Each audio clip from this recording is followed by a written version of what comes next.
Say it louder, say it louder.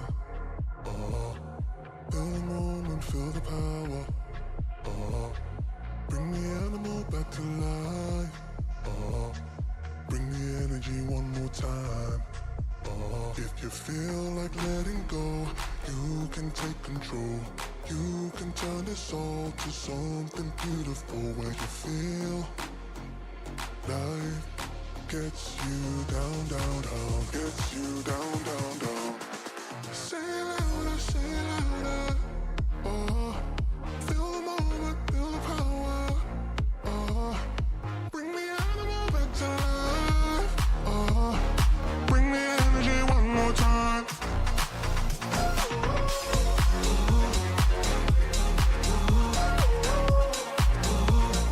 Bring the energy one more time.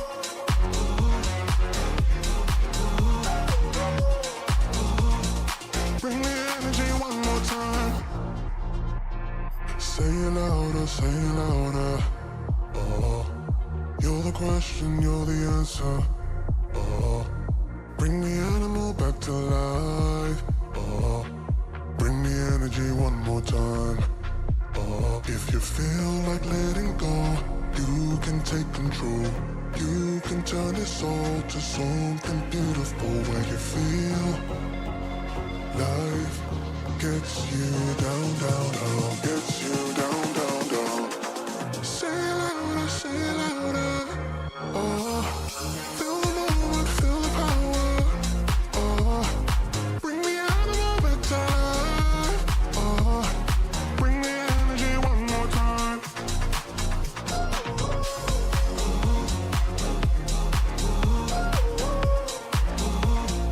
Bring the energy one more time.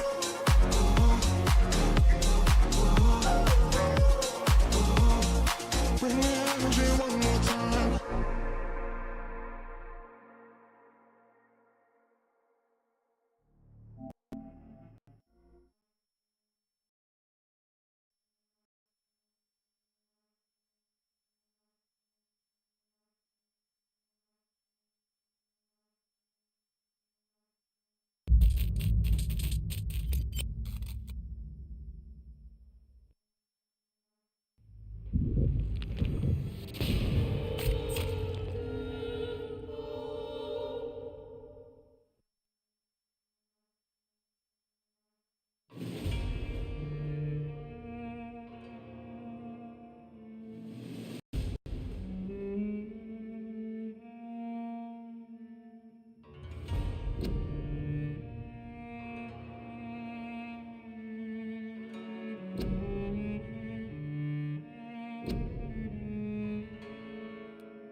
This is Ashley D3645 saying welcome into another day of VAMPYR.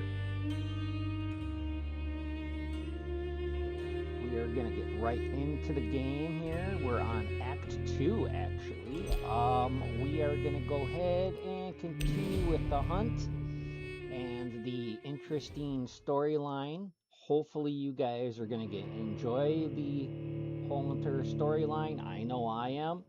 So please remember to like, subscribe, and comment below. Subscribing is definitely free. So therefore, if you are interested in being part of the group or the channel, please remember, it's always free to like and subscribe and comment. So again, welcome in, anybody that is new. And we are going to get right back into this, so that way we can actually figure out what's going on with the storyline now.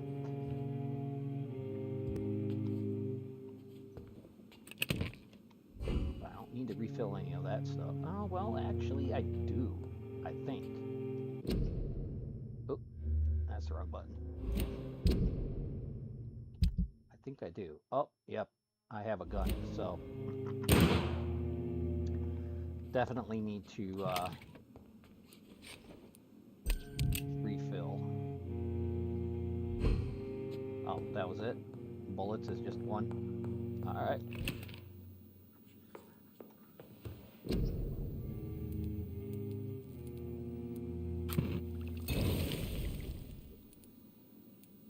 let's go refill all of these that I can. Okay, I already got 6 of those.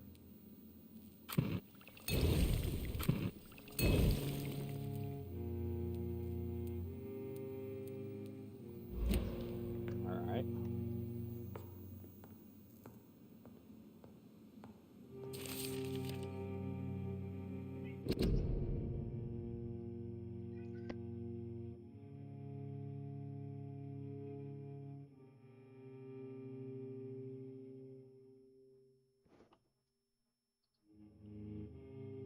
Oh, hey, Coffee Man, how's it going?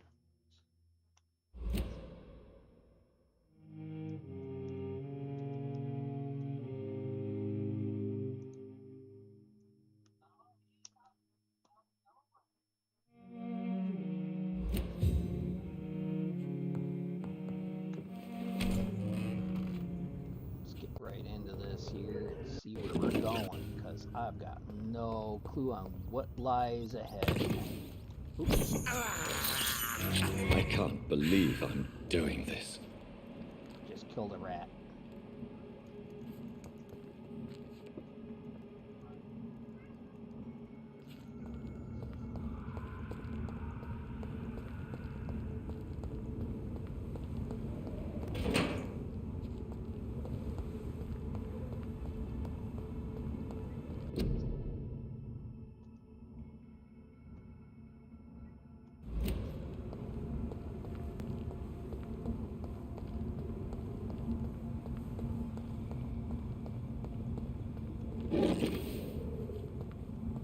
Opium.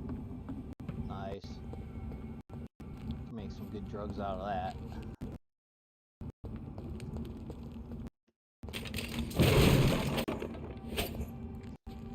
Can I get in here? Oh, I can get in here. Cool. Last time I was here, I thought I actually had to go around it.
Oh, sorry. Another one.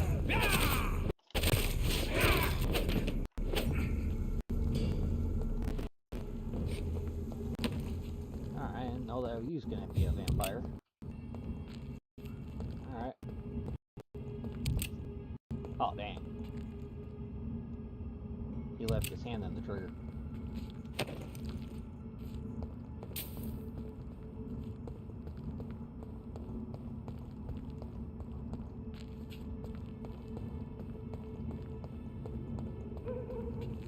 I wonder.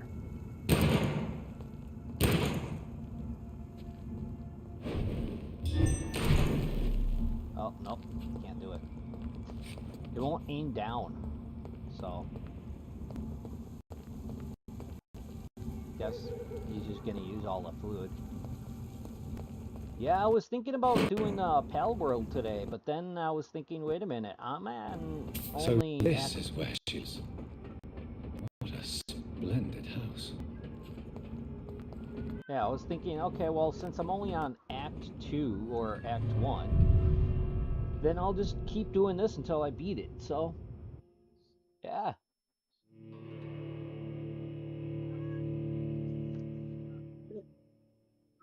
And here, Callie wants to play fetch. Yeah, I got a weird cat.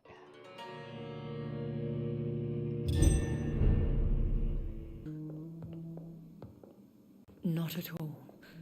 Actually, I was counting on you visiting me tonight. How strange, this painting. Yet with a haunting dignity. Indeed. A long time ago, a friend asked me to paint this for him. I kept it in the end. I did not know you were a painter, my lady. There are many things you do not know about me, young Ekon. Please, call me Jonathan. Please excuse my behavior, Jonathan. I tend to tease my friends when uneasy. What is bothering you, my lady? Your letter was quite alarming. We will talk about this in a few minutes. For now, I would like you to tell me about yourself. How have you been since we last met, my friend?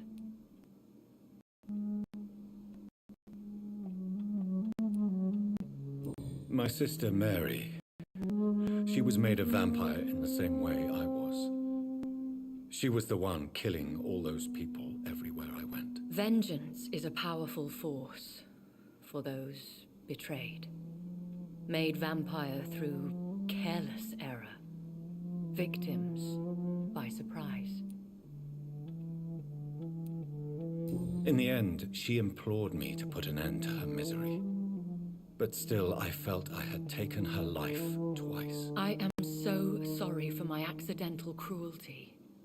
Had I known your dear Mary was still alive, I would never have sent you to pray for her soul in that church. There is no need to apologize, my lady.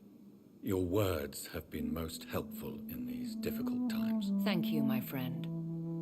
If only we could have guided your poor sister through her terrible nightmare. I swear I did not intend that. If only I had known then how vampires are created. That is the scientist speaking. In truth, most of us do not know how it really works. Personally, I make sure my prey will not return to haunt me. What do you mean? I am merciless, Jonathan. I only feed on the dying, and I make sure they are dead before leaving their remains. I came to the conclusion that my maker, whoever he might be, must be a powerful vampire. Certainly extremely old. How have you reached this conclusion? I felt this power radiating like an aura every time he appeared. Most ancestral vampires of England were killed by the Guard of Priwen half a century ago. I wonder who your maker could be. You have no idea who he could be? Some of the ancient ones fled England. Some may still be in hiding. All I know is you, my friend, are a pawn in some secret and obscure game of chess.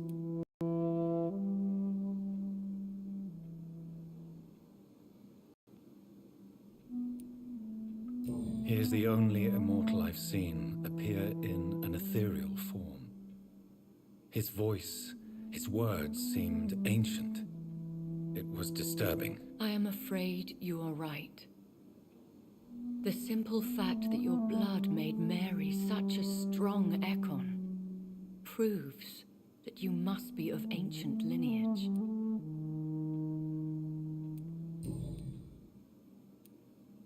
I think I should ask the questions, your ladyship.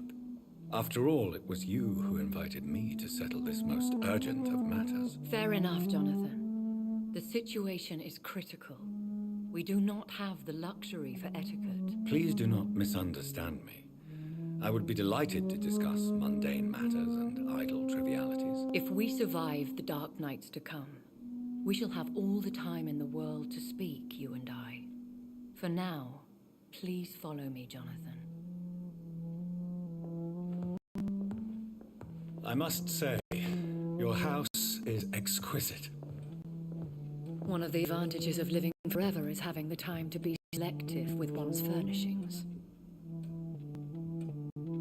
I took the liberty of having tea served. You can still drink tea. Keep it down, but I do so enjoy the aroma. Toast to make-believe. And of course to your health, Jonathan. And to yours, my lady.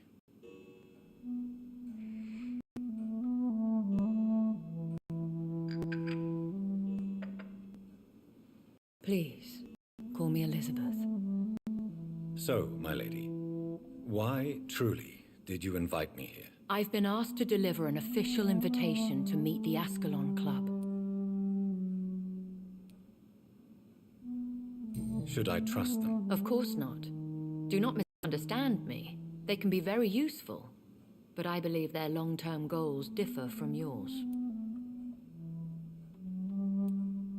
Should I lie to them? We all lie, Jonathan. It falls to you to choose your behavior.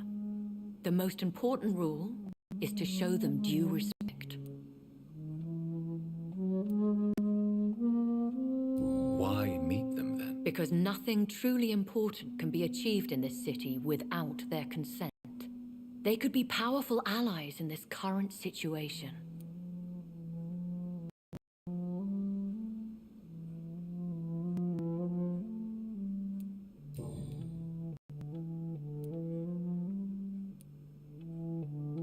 Who are they? Really? They are the embodiment of vampire law in Britain. Some say they influence the destiny of the Empire. Some believe they merely protect it. Will they fight the guard of Priwen? I doubt it. Fergal was Lord Redgrave's executioner forever and a day. By defeating that beast, you deprived them of a powerful weapon. How many are they? Only a small number of powerful and deceitful immortals. All of them entangled in a sticky web of shadow cabinets, influencing trade. Why use you to contact me? Because they know we are close. The Ascalon Club has many spies. Their main occupation is gathering information and then deciding how to use it. Why not ask for your help?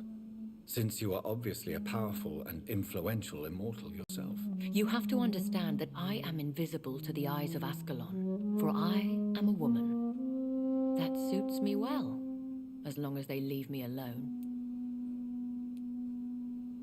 Have they threatened you in any way? Not at all. Their message surprised me at first, but it is only logical, considering the critical situation in London. They have done nothing but impede my investigation since I became known to them. Why would they want to see me now? I guess they now see you as Ascalon material. They must have found out what happened to your sister. Proof of the potent blood flowing through your veins. I'm not sure I can accept their invitation. I have seen their handiwork. How Fergal the Beast imposed the club's law. You have no choice, Jonathan. Even I would not openly defy Lord Redgrave, the chairman of the Ascalon Club. What can you tell me about Lord Redgrave? Who is he? Lord Redgrave is the founder and chairman of the Ascalon Club. Most mortals know him as the Earl of Bristol. He is rich and extremely influential. How old is he? How long has he been a vampire? Lord Redgrave claims to be the progeny of William Marshall, the most valiant knight who ever lived. If that is true, he could be very old. Have you met him? Only on rare occasions, for he never goes outside the club. And women are not awarded membership, even immortals. How powerful is his reach? The Ascalon Club may be the most influential secret society in England.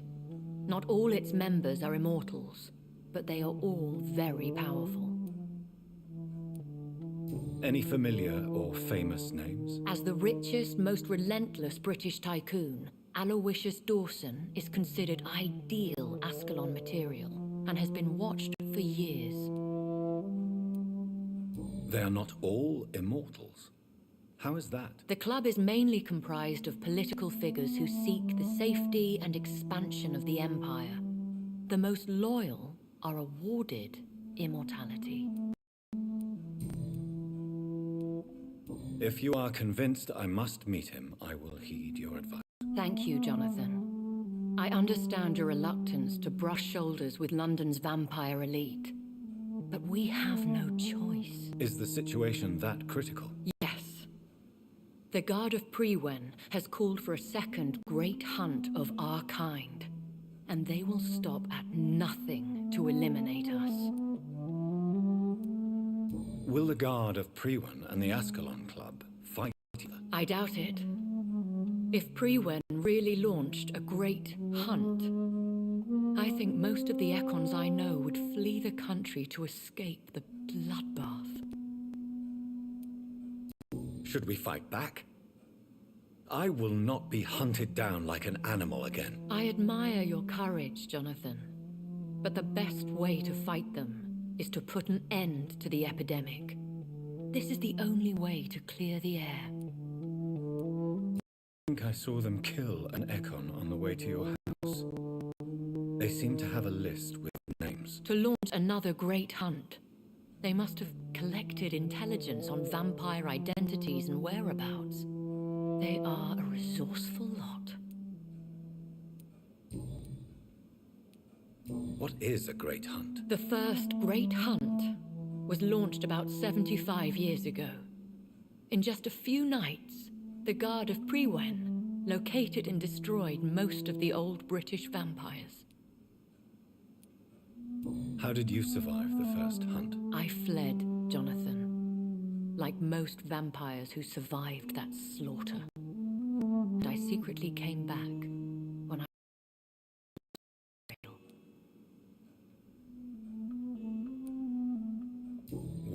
What a second one. Priwen has always seen us immortals as a threat to mankind.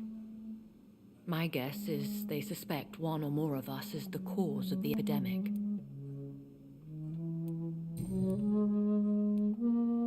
You should flee then. Leave London, the country even. I have seen the guards merciless. Your concern warms my heart, Jonathan.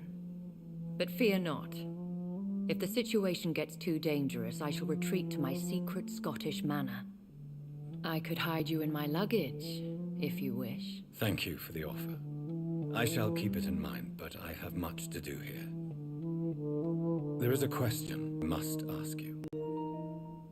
Could Lord Redgrave be my maker? I doubt it. If Lord Redgrave had made you his progeny, he would not have seemed so surprised when you demonstrated the strength of your lineage. What is the plan? The plan is we both try to save this city, you and I. Go to Ascalon, accept their proposition, and use their influence to promote your agenda. What will you do? I still have contacts and old friends in this town. I shall make some inquiries and attempt to learn more of the situation. We need clarity. How can I save London? The epidemic is the priority. You must find its origin and put an end to it. This is the best way to solve the crisis. Will I ever discover the identity of my maker? Maybe not, Jonathan. We know for sure you were made by a powerful vampire, but most of those fled England long ago. You have no idea at all? You seem to know so many things about the secrets of the vampire underworld. Even if I had my suspicions, I would not dare give you a name so soon. All I can say is this: I will make inquiries and keep you informed. Please forgive my bluntness, but I have to ask. Was it you? Did you make me? Oh, Jonathan. I know you shall always have a gnawing doubt about who made you an immortal, but I swear I had nothing to do with it. One day soon, I will have to find the answer to the mystery. And I shall help you in your research, I promise. For now, you must go to the Ascalon Club and play their game. Will I see you again at the Pembroke Hospital? No, you will find me here if you need me. I shall conduct inquiries alone, and we can then share our discoveries. Will you not visit Pembroke again? No. I must remain discreet and avoid attracting attention to Pembroke Hospital for the time being. But how will you sustain yourself? I shall not, Jonathan. Fear not. I'm used to it. When will we meet again? As soon as you meet Lord Redgrave, I suppose. Fear not, my dear. I shall only be a heart's beat away. I want to thank you for all your support and your help, my lady. Could you do me a last great favor and call me Elizabeth? I should be honored, my lady. Then it is settled. Finally, some good news in these dark hours. Thank you. I appreciate the advice. I had best prepare myself to meet Lord Redgrave now. How thrilling to meet the Earl of Bristol in the flesh, so to speak. Something tells me you're not very keen on the man. Don't get me wrong. The gentlemen of are honorable, but their attitude and opinions are somewhat antiquated. I see. As long as they deny access to female applicants, I will leave them to their antediluvian considerations as to the natural order of things. Jonathan, promise me you'll be careful. Of course. But why the fear in your voice? Look at me, Jonathan. I am. I mean, really look at me, young Ekon.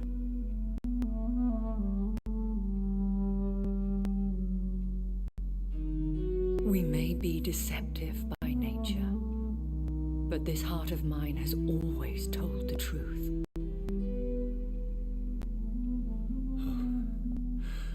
Elizabeth.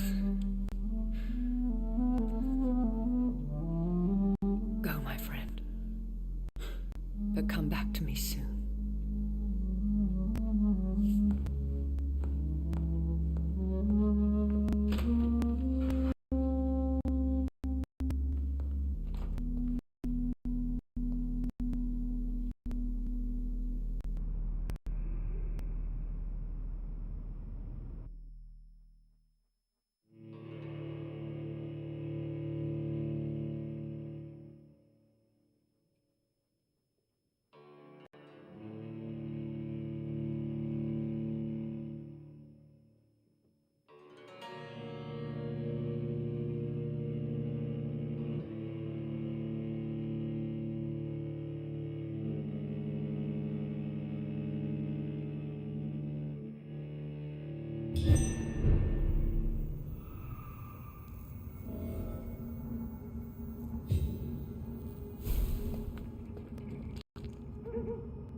So, time to visit the Ascalon Club.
Weapons ready! We found one!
I cannot enter.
It's locked.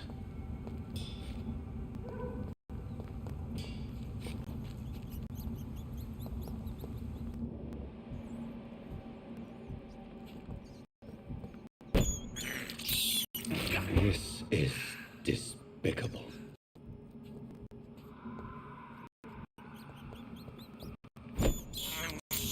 I can't believe I'm doing this.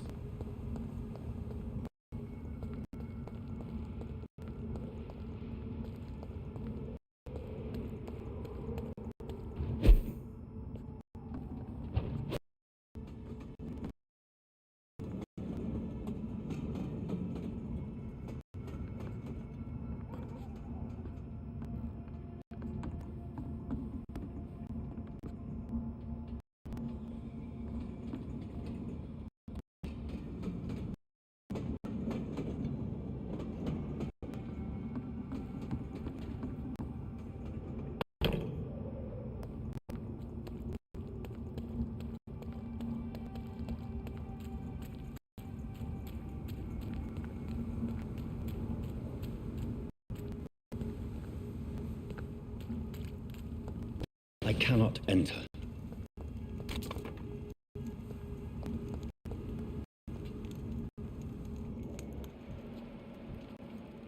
It's locked.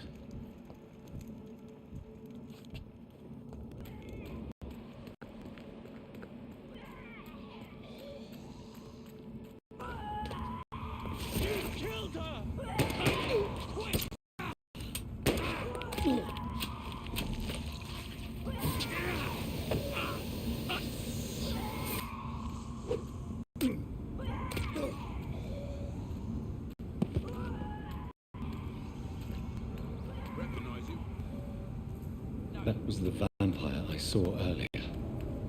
This war takes no prisoners. This is no place. You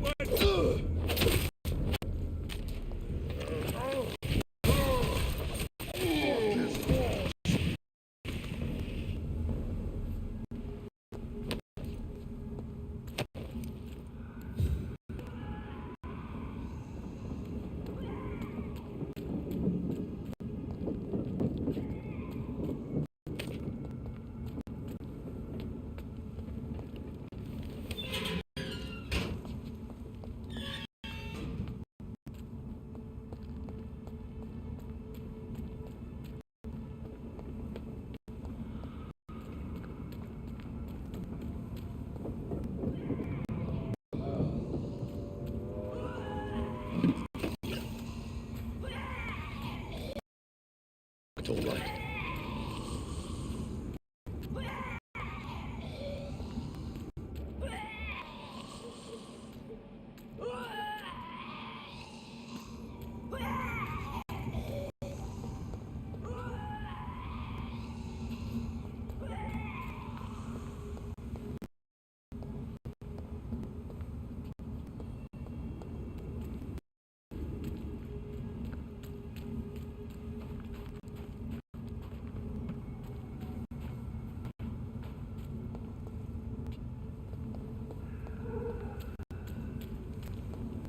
The West End. Never have I felt so sad to be back home.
It's locked.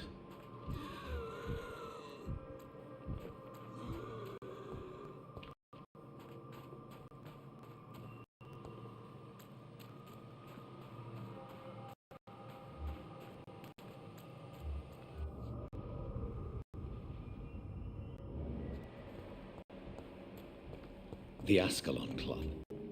The heart of British vampire society. Not quite as subtle as I expected.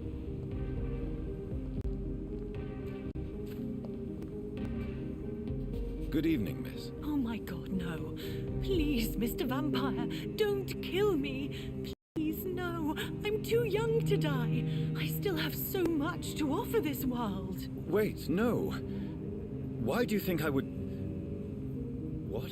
Don't worry, Dr. Reed. I know you wouldn't harm me. Mother told me you were in this part of town and might drop by. Your mother? My name is Charlotte, sir. Charlotte Ashbury. My mother taught me long ago how to recognize the signs that betray a vampire. I understand she also taught you how to tease and gently mock innocent young Econs. It's a pleasure to meet you, Miss Charlotte.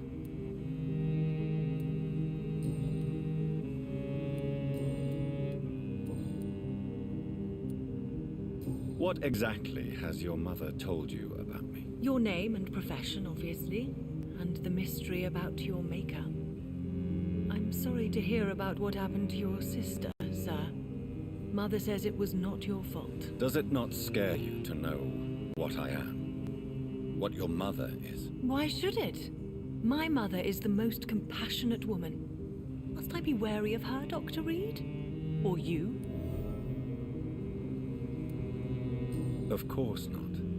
You have nothing to fear from me, or your mother. Good to know. And don't worry, my mother told me everything I need to know about vampire tricks, their nature as well as features. Your mother is not like any other vampire I've met. I believe she thinks the same about you, Dr. Reed. What are you doing out here? You mean, what do I do outside at night, since I am a woman? Let me ask you a question, sir. Would you ask the same question of a man? Actually, yes. I ask the same question to everyone who dares to go outside at night, considering the risks. Well, if you must know, I campaign for the right to vote for all women. Why should I wait to the age of 30 years when men can vote at 21?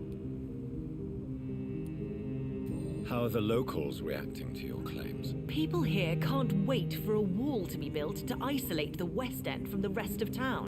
That's how progressive they are. If this happens, Emily and I will blow it up. Explosives are very dangerous, young lady. And who is this Emily? She is my best friend, and a suffragette too. She was supposed to campaign with me tonight, but hasn't turned up. Have you any reason to be worried about her? Recently, Emily started to believe in Well, she got interested in vampires. I'm afraid she might be in trouble. Let me guess. You spoke to her about us, didn't you? Despite your mother's warning. I think I should try to find your friend. Oh, that would be top-notch.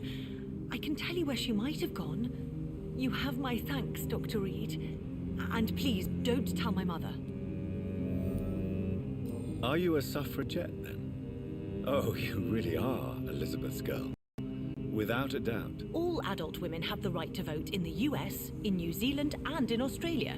But women here can't vote unless they are property owners. No need to convince me, Miss Charlotte. I have shared your opinion for a long time, even before I met Emmeline Pankhurst. Really? Oh, now I see why my mother appreciates you so much. Too bad there aren't more men like you in the vicinity.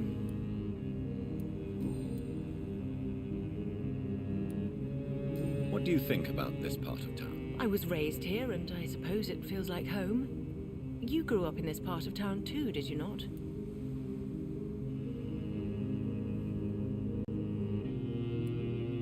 Yes, I was born a few streets away. A small world, is it not? Did you ever imagine that my mother was your neighbor all that time? That you could have met her in a dark alley at night? You won't trick me twice, young lady. We both know Lady Ashbury never hunts or attacks prey at random. Come on, Doctor. Don't tell me you never thought about that possibility. Her fangs on your neck. Oh, are you blushing, Dr. Reed? Is there something that's bothering you? Too much selfishness and individualism for my taste. Even when there was no epidemic. Even if that's partly true, may I remind you that many charitable institutions are financed by the selfish and filthy rich? I suppose. But society must reform and renew itself, or we are all done for.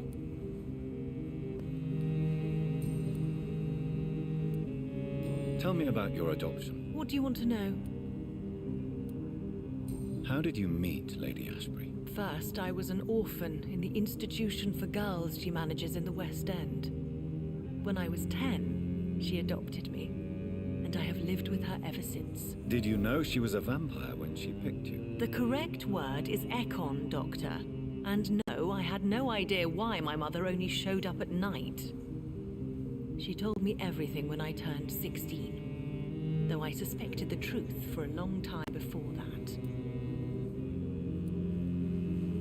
Who are your real parents? Elizabeth Ashbury is my real mother. She raised me and has taken care of me all my life. I have no idea who my progenitors are or were. Do you live with her? I still spend a lot of time in my mother's mansion, but I have my own house now. I have a life to live, you see. And one day, I'll have my death to face.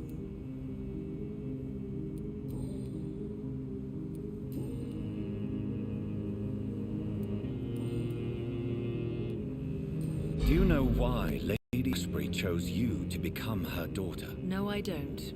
Each time I ask her that question, she smiles and says it's precisely because I dare to ask such questions. Do you ever regret that she chose you? Of course not. Though I often wonder if she adopted others before me. If so, where are they buried?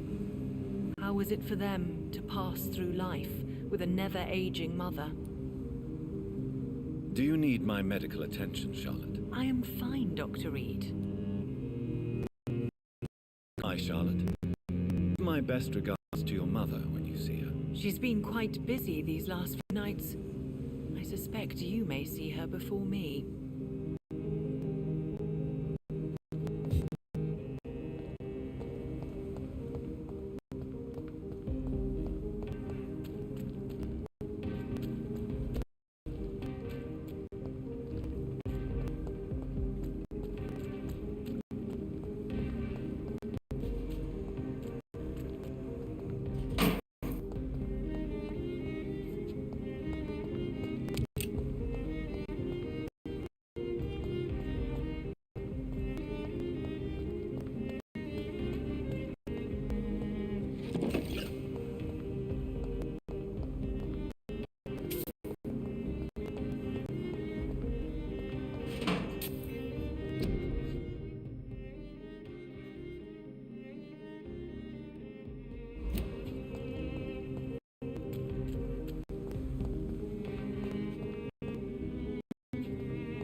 Hello? Is anyone there? Jonathan, is that you? I did not know you were back in London. Oh, my dear Johnny, I'm so sorry for your loss. Mary was such a sweetheart. Thank you, Venus. May I come in? I was going to bed, actually. Forgive me. With the epidemic, I tend to forget people are supposed to sleep at night. I'll tell you what. Come back tomorrow for tea. I'll be glad to see you then.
Good evening, miss. Can I help you? I'm a doctor.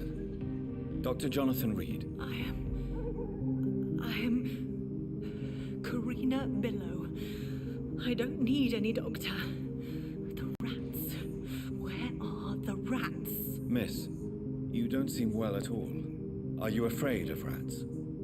Has one bitten you? No, it's me who bites them. Tasty, juicy, disgusting rats. I can't stop eating them. Help me, please. Help me to disobey the voice.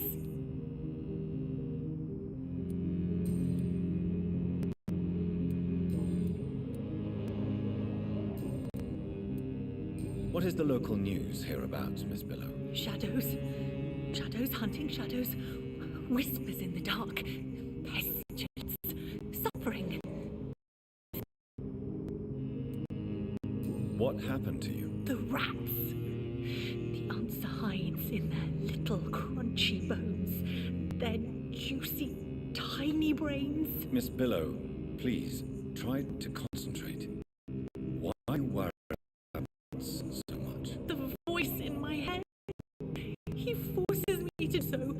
Drink their blood, he said. Eat their flesh. Do you feel compelled to obey that voice, Miss Billow? Even if you're loath to submit to it? Yes. Please. Help. Tell me about the voice in your head. Who is it? Can you describe it? Is it someone you know? Someone you met? Keep your mouth shut, he said. Don't ever speak about me, or I'll abandon you. Help me, please, doctor.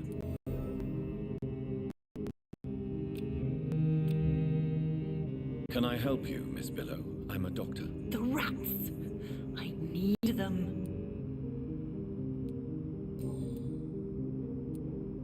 What happened to you? The rats. The answer hides in their little crunchy bones. Their juicy, tiny brains. Miss Billow, please, try to concentrate. Why do you worry about rats so much? The voice in my head.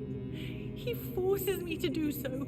Drink their blood, he said. Eat their flesh.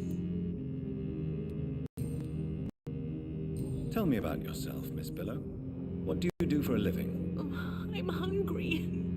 Need to eat. Have you got something for me? Blood, perhaps? Can you right. Don't you remember who you are, miss? What you did for work? I was strong, proud. I campaigned for good causes. But that was before. Before. It does not matter anymore. I'm so hungry. I must go now. Goodbye, Miss Billow.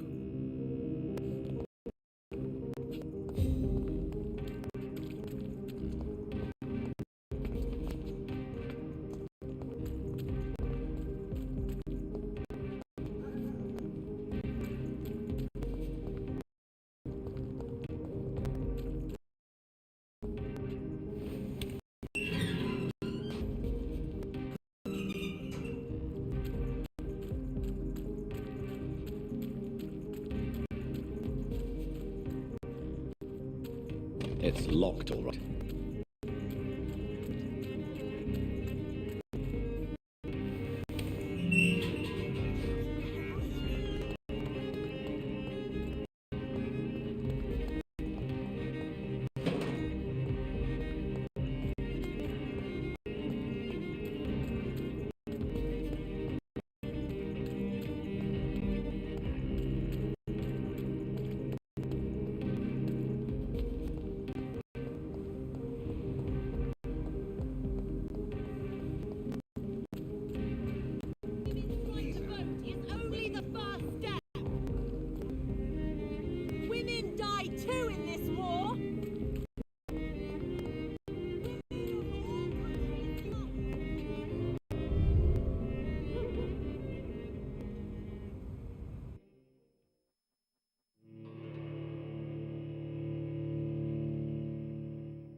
Standing right now. In front of the Ascalon Club, I presume. The Ascalon Club only summons or ostracizes. What is your business tonight? I received an invitation. Dr. Jade.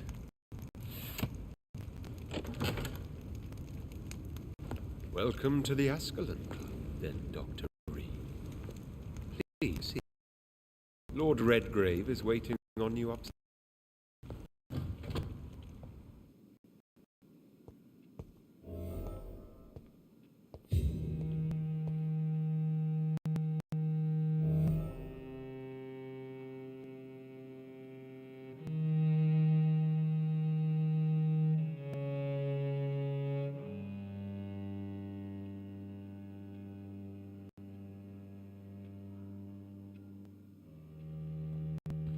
Welcome to Ascalon Club, then, Dr. Reed.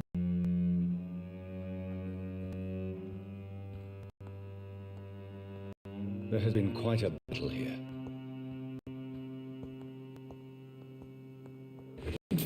I'm sure the Ascalon Club has the money to replace the furniture.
Good evening. We repel the intruders for now.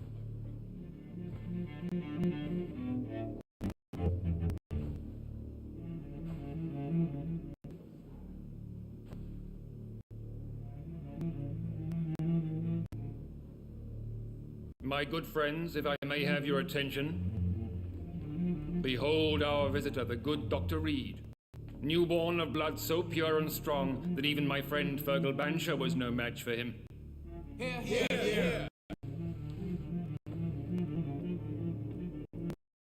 Come forward, young Ekon, for we have so much to discuss.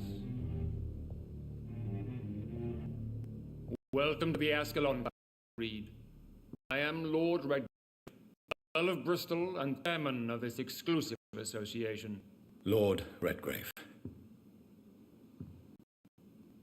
At last we meet. I've been eager to make your acquaintance. I've heard some astounding things about you.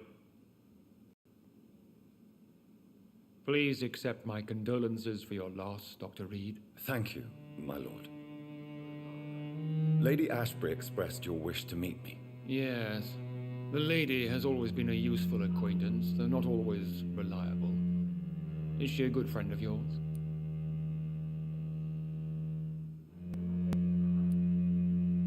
She has proved to be helpful on many occasions. The centuries have taught me never to trust a woman completely, especially if she is immortal. Too prone to emotions, if you ask me. Too fickle when it comes to important decisions.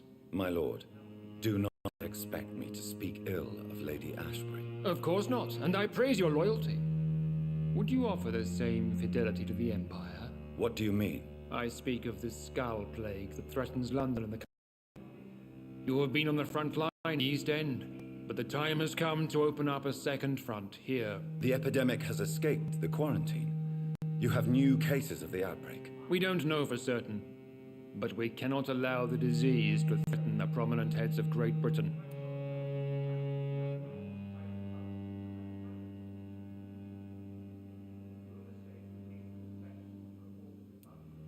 Why are you suddenly so friendly?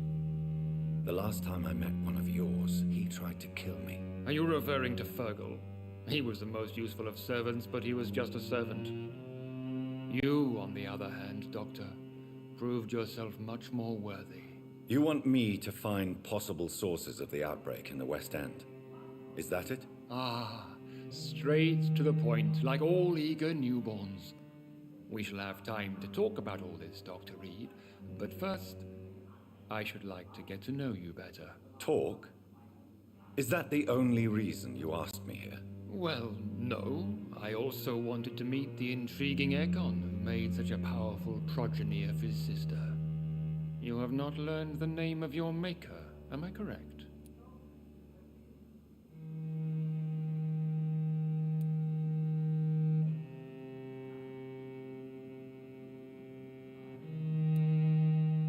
How dare you speak so flippantly of my family? Have no embarrassment, Dr. Reed. We all make mistakes. But whatever your lineage, You are definitely Ascalon material. What do you mean? I would like you to become a member of the Ascalon Club, and to serve me as such.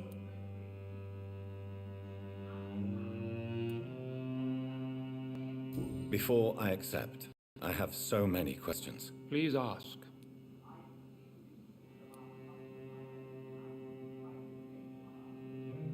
I killed Fergal, who claimed to be one of yours, sent to cleanse the East End of all Skulls. Will his death be an issue? Do not worry.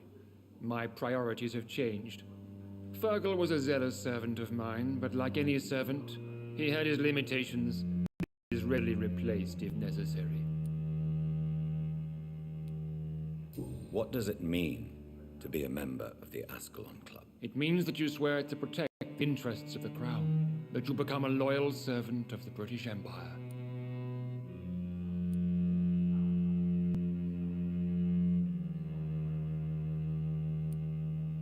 Do you have any official recognition from the government? A charter from His Majesty the King? No. Of course, the Ascalon Club publicly supports the Empire, but the true nature of its members remains a secret. Am I supposed to follow orders? As founder and chairman of the club, I alone am entitled to make demands of our members, and I do appreciate obedience. What is the Ascalon Club's express purpose? We follow the credo of William Marshall, the greatest knight who ever lived. As was he, we are sworn to protect the British Empire. What does Ascalon mean? Ascalon was the lance wielded by St. George, glorious patron saint of England when he slew the dragon. And like that lance, we pierce the hearts of all our nation's enemies. William Marshall founded the Ascalon Club. Not exactly. William Marshall granted me immortality, and I founded the club a few years later. The good knight has been gone for so long.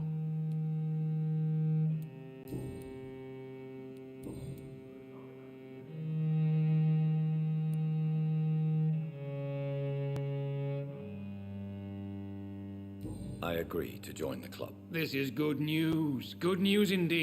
These crucial times. Let's inform the Assembly formally and proceed with your initiation. My initiation? Fear not. Nothing fancy nor dangerous. It is just that we, the members of Ascalon, believe that tradition and custom are the backbone of this country.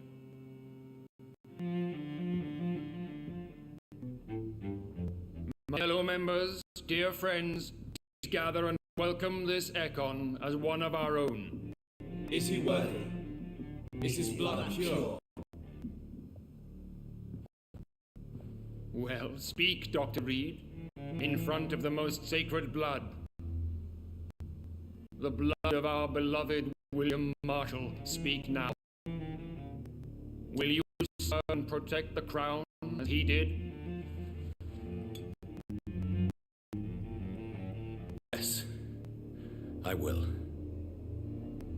Then, young Ekon, it is time to testify with your blood.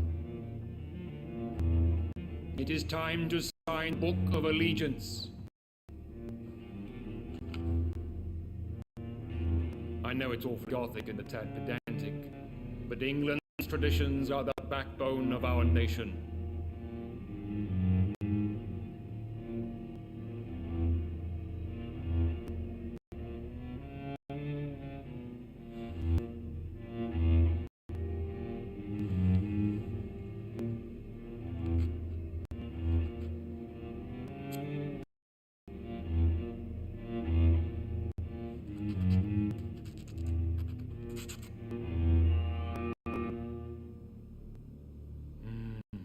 Delightful.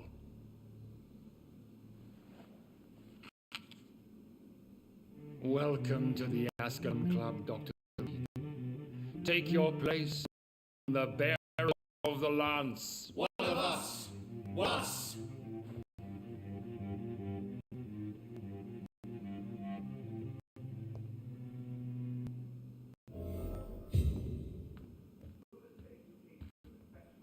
Good evening, Doctor. Reed, how does it feel to be this evening's centerpiece, figuratively? This is an outrage. We shall chase these intruders down. I was chased by a gigantic buckhunt. I feel perfectly fine. I have cause for concern. Do not be alarmed. The Ascalon Club has a tried and tested policy for choosing its initiates. May I ask who you are, sir? Why would you be interested? Well, as you seem to be the only man in the room with a beating heart, you draw quite a bit of attention yourself. Vampire senses never cease to fascinate me. They dwarf those of mere mortals. I am Aloysius Dawson, by the way. What can you tell me about Lord Redgrave? I would not dare speak of our chairman without his consent. Are you a member of the club? Yes, I am. And I have been for many years. And will be until the day I die. Are you sick? Personally, I consider my advancing years are a sickness in itself. My body is slowly abandoning me, Dr. Reed. What can you tell me about it? It's not really my place to give such information. I am merely a mortal member, and a dying one at that. Are you not afraid? You are surrounded by vampires. Sir, it's for that very reason that I joined the club in the first place.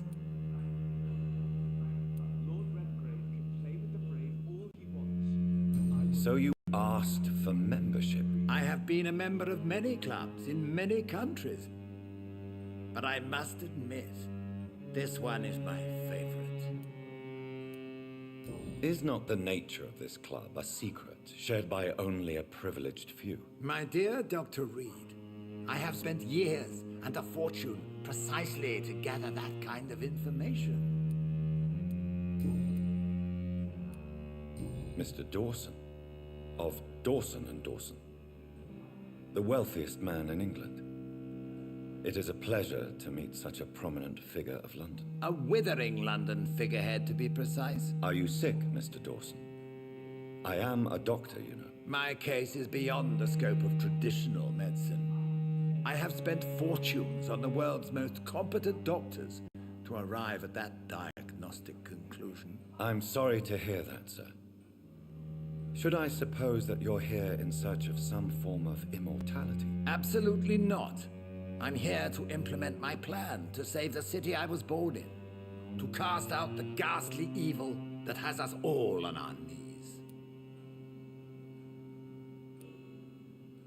What do you know about the Guard of Priwen? I should not say this, but I admire their commitment. This is what the nation needs right now.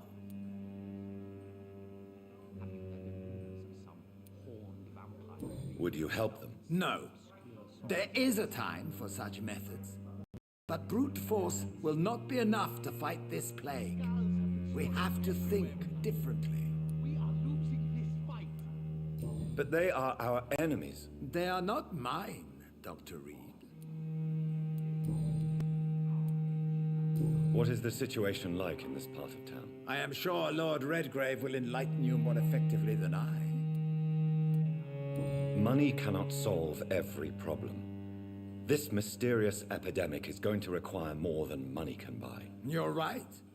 Money is nothing unless one has the will to wield it. I have a plan, sir. A radical one that will save all that is essential in London. What is your plan, then? Quarantine and barricades are futile. What we need is a wall. A formidable, unscalable to isolate the deserving from the infected masses.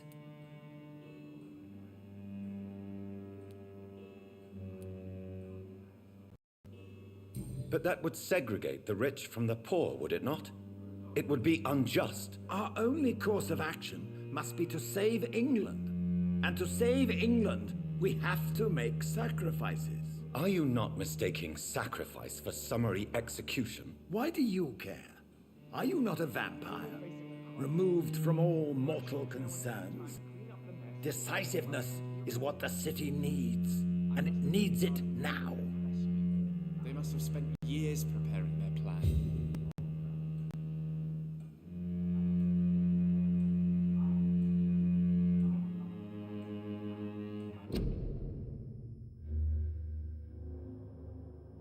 All right, guys, give me 1 second. I'm gonna go make some coffee.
That went well, did it not?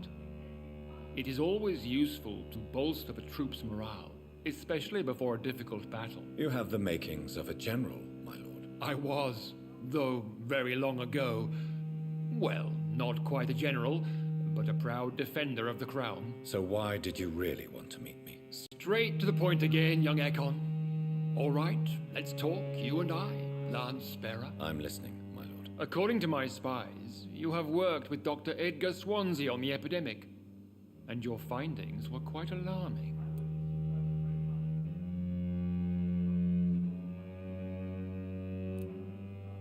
Do you know Edgar Swansea? Not personally, but I've been told he has some sort of immortal fetish and is a good friend of yours. Does it bother you that I consider him my good friend? As long as you reveal nothing of the club's inner workings, why should I forbid you engaging in conversation with the good Dr. Swansea?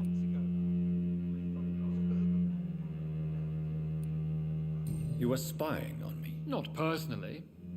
I rarely leave this building. But once he found you, Fergal kept me informed. Until you put an end to his mission.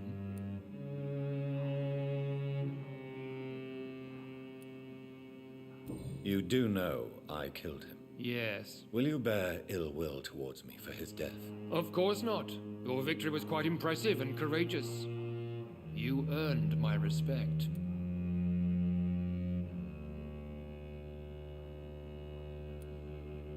Who was Fergal? I don't see him sipping tea with the others in the club. Fergal Banshire was my squire of sorts.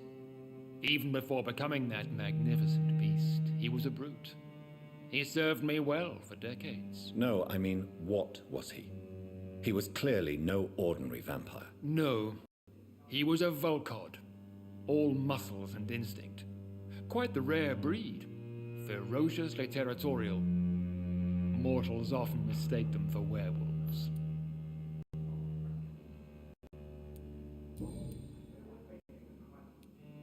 Yes, I'm convinced the recent invasion of frenzied scowls in London is directly linked to the epidemic. This is not the Spanish flu, but something else. I would be glad to hear more of your discoveries, Dr. Reed, but for now, my main concern is the security of London's inhabitants, both mortal and immortal. What do you mean? Alarmed by the epidemic, the Guard of Prewen has started a war against us British vampires. To appease the situation, we must eradicate the Skulls.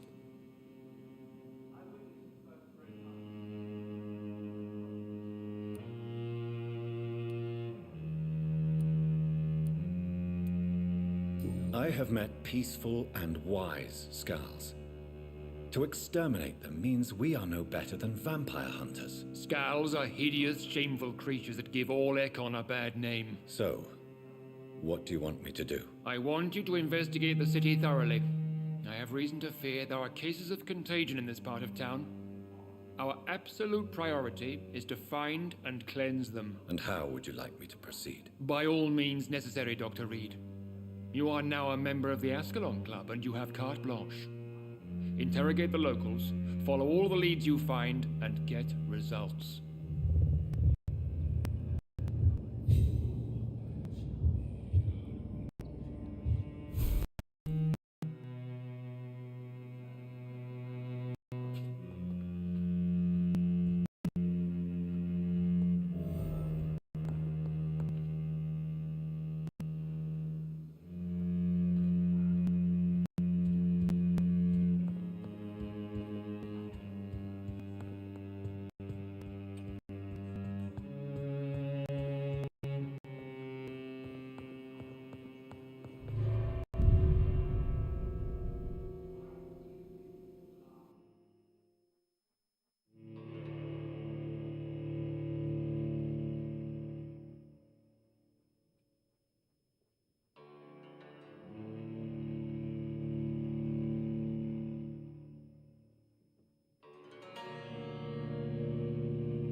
Redgrave just suggest I was sired by an ancient vampire?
Have you found the answers you're looking for, young Ekon? There is too much left unanswered.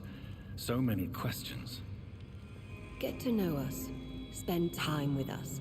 And I may be willing to answer more questions. Thank you, old Bridget. I hope we'll meet again.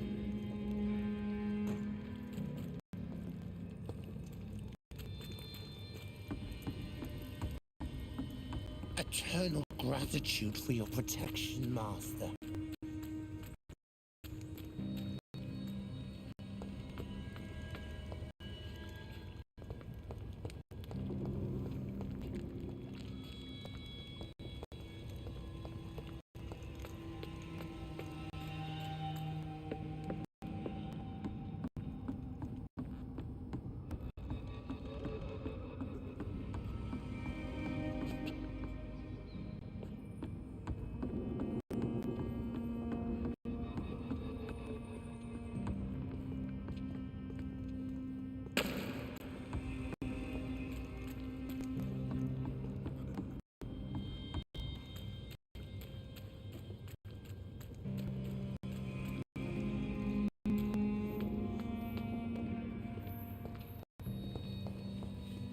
The vampire hunters will never find us here.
It's locked, all right.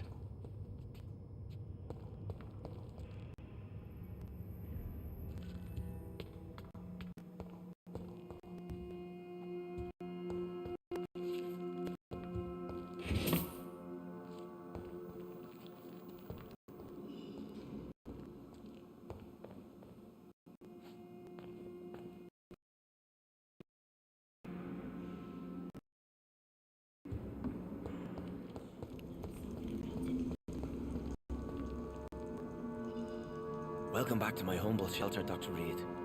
Are you here to subdue me again? No, Sean. I just came by to see how you are. I feel all right. Why'd you ask? Are you still feeding on corpses? No. It's almost as though the blood you forced me to drink has provided me eternal satisfaction.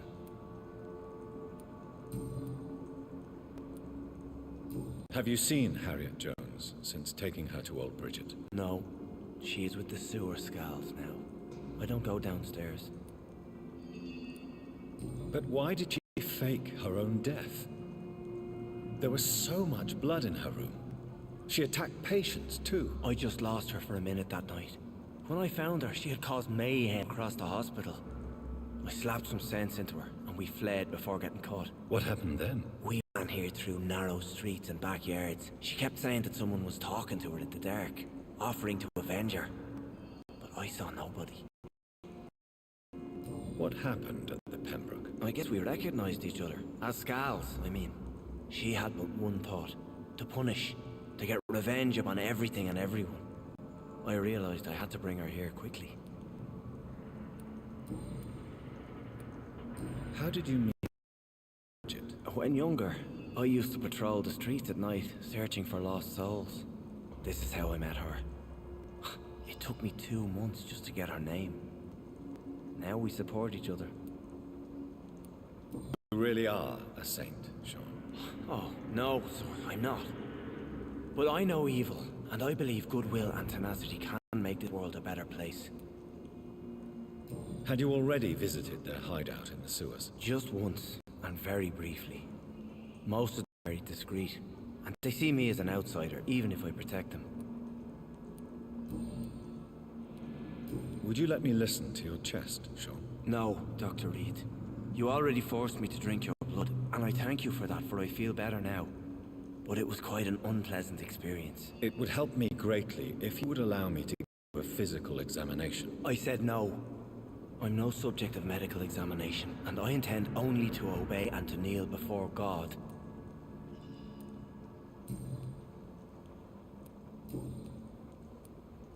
How are things in your shelter? Between the mortals and the immortals, I mean. Even if we're all children of God, I've always maintained a strict frontier between the two communities. What if food became scarce? Wouldn't the immortals in your flock be tempted to feed on the living? Wouldn't you? The Scals can feed on the dead, Doctor. And until Judgment Day, mortals will continue dying. What do you fear? A few years ago, a Scal decided to pay a nocturnal visit to my sleeping customers. He got caught licking their necks in the dark. Since then, I have added a lock to the door. How is the sanitary situation in this part of town? Fewer cases of sickness recently. I thank the Lord for his mercy. Farewell, Sean. Take good care of your flock and of yourself.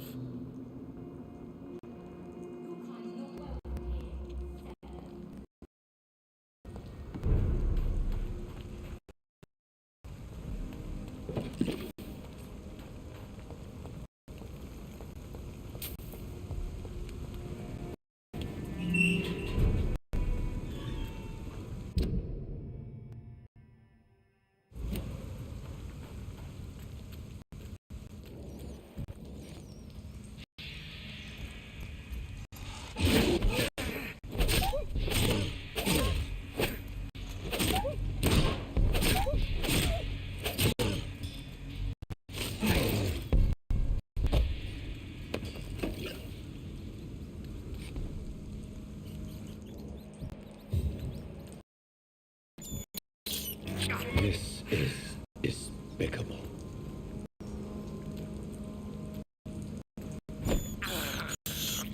I can't believe I'm doing this.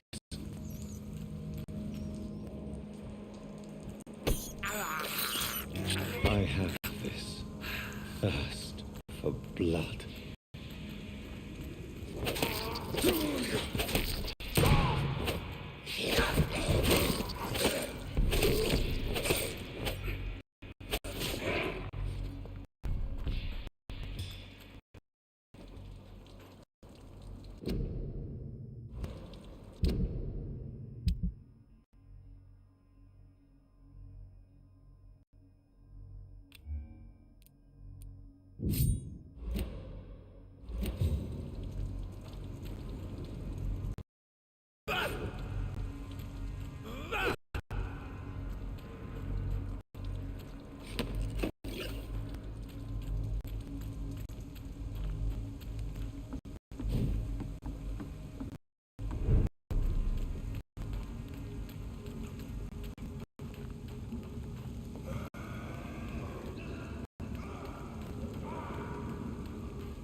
cautious now. They won't approach. Can I help you, Miss Billow? I'm a doctor. The rats! I need them. I'm investigating the source of the epidemic in this district. Have you noticed anything unusual recently? Infection. Infection. The rats carry it, I heard. Rats. Many rats around that big house. Funny smell, too. Dead flesh. And where is this house? West of the park. Not very far. A big house with no sound, no light, no life left.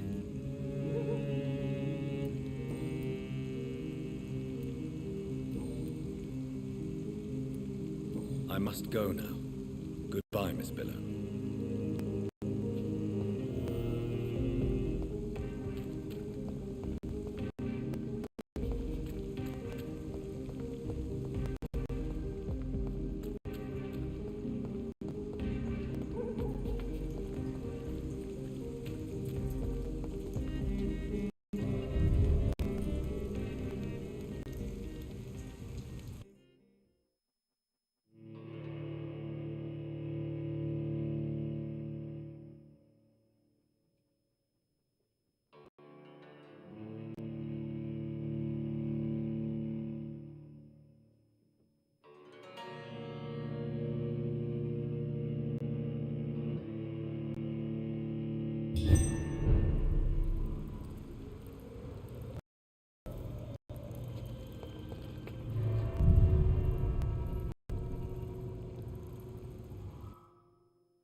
sniffing around. I need to find out what they're after.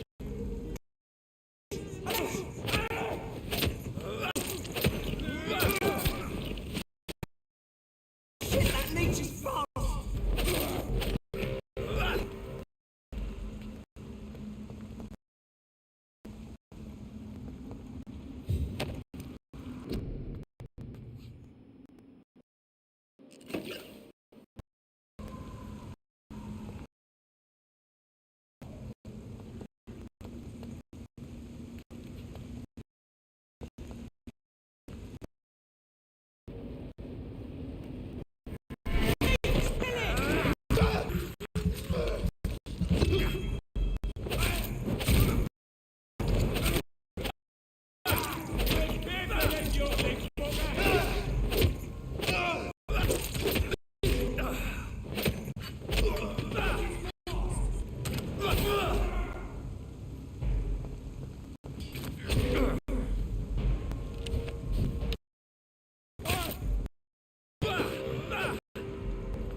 It's locked.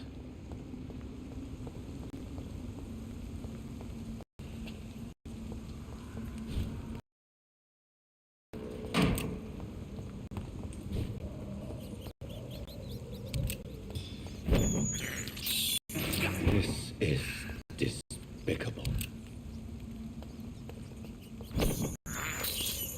I can't believe I'm doing this.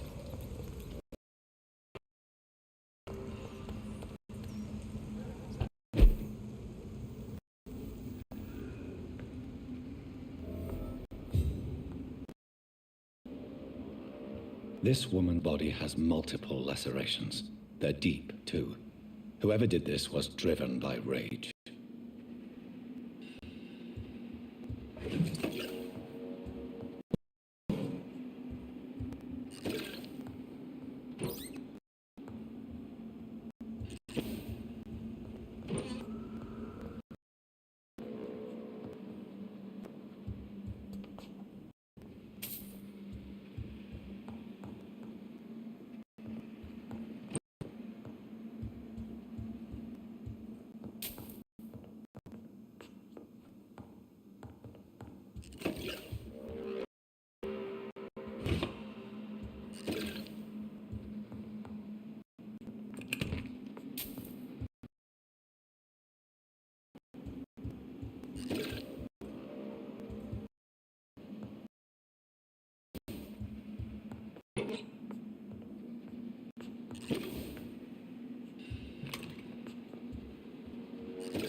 He removed and his eyes gouged out.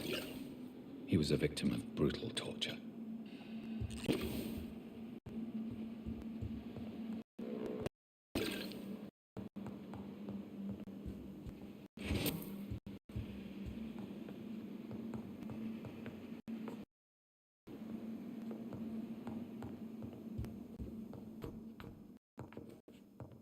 This neck is broken.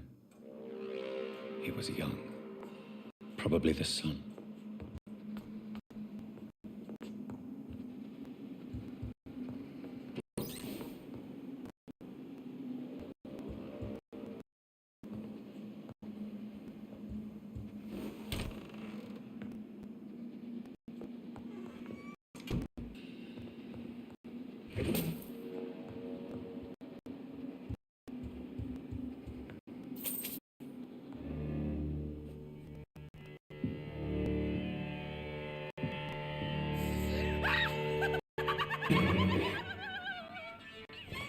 You thought I was dead too, didn't you?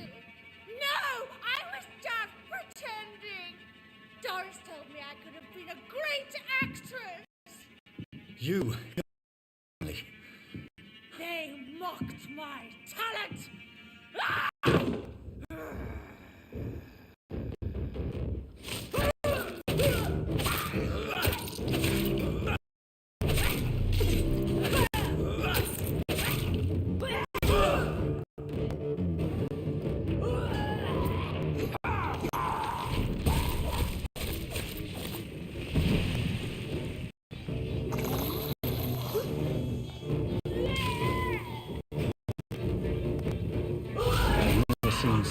radical mutation? Could it be a new stage in the disease's evolution?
I have this thirst for blood.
So, this girl took lessons at the famous Doris Fletcher acting school.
There has been a fight here.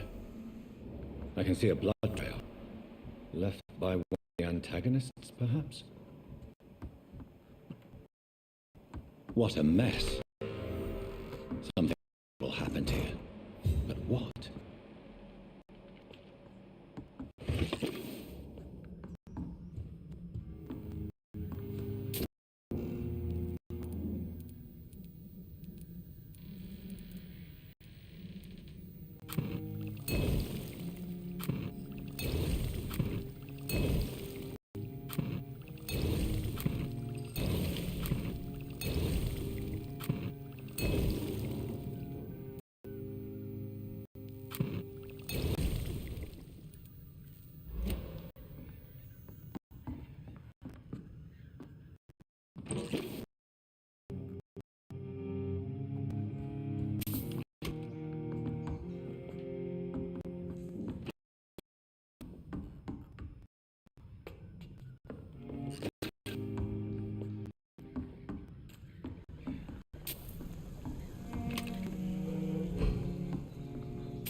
I can't believe I'm doing this.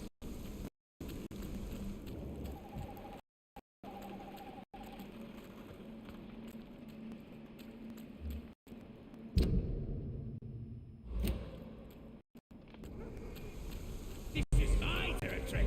You're mine.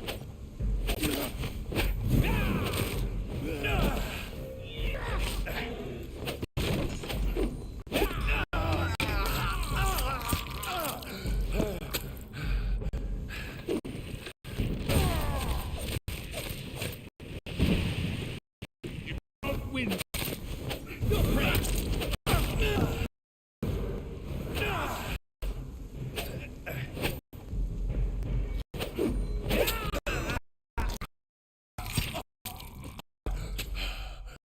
You're bleeding.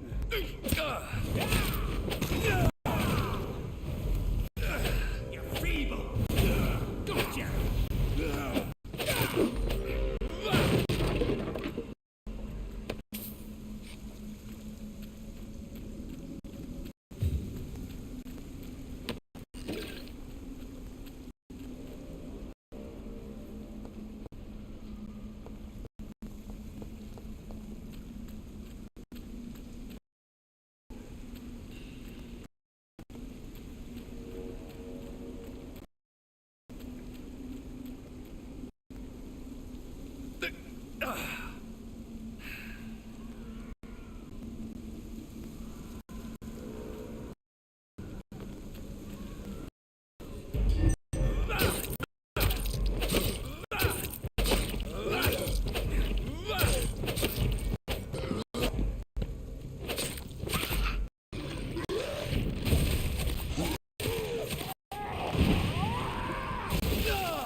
to hell.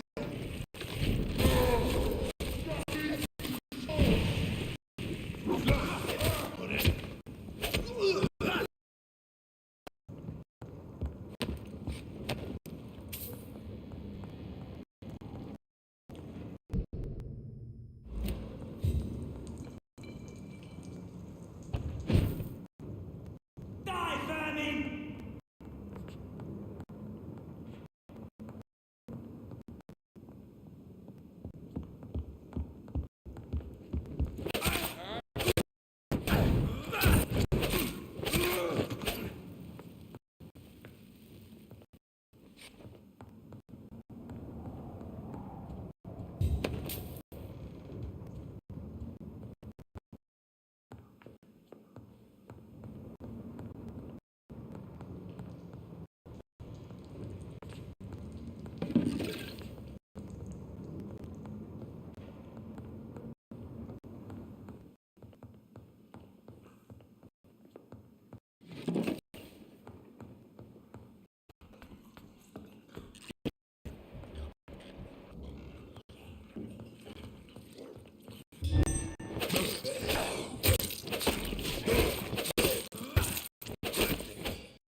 This is Braille.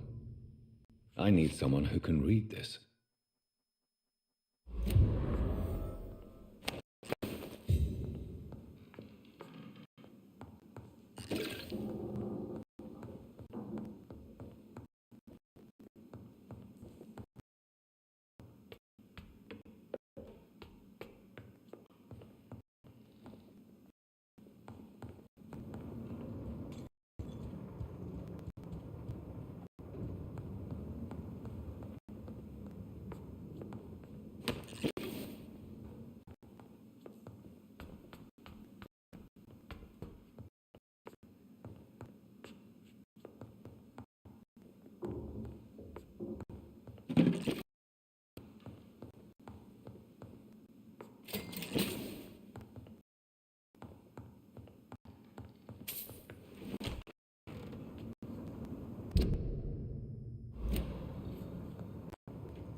It's locked, all right.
am back, guys.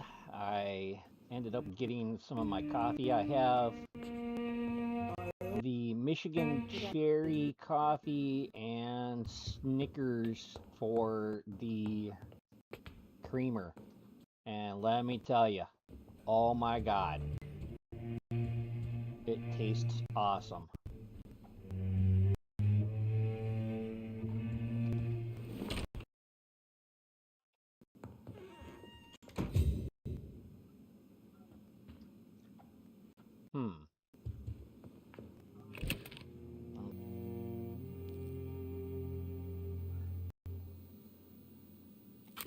Let's analyze that. See what this is.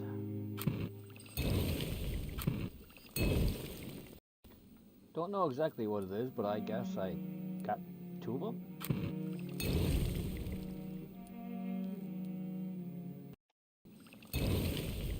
One's there. Oh, yeah.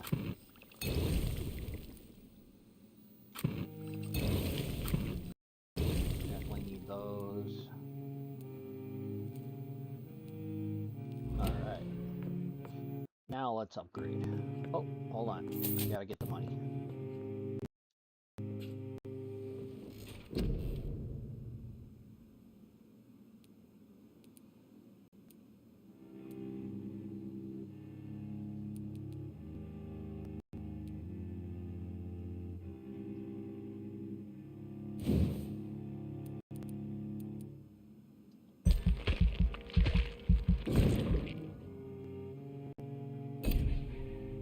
Upgrade that.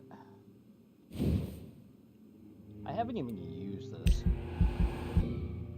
Oh, it's 1,000. I can't do that. Let's see, what's this one? Alright. I can't do that one yet either. 2,000. 2,000. Alright, well, I did what I could, I think. 600, 600. Alright, well, really didn't get any of those.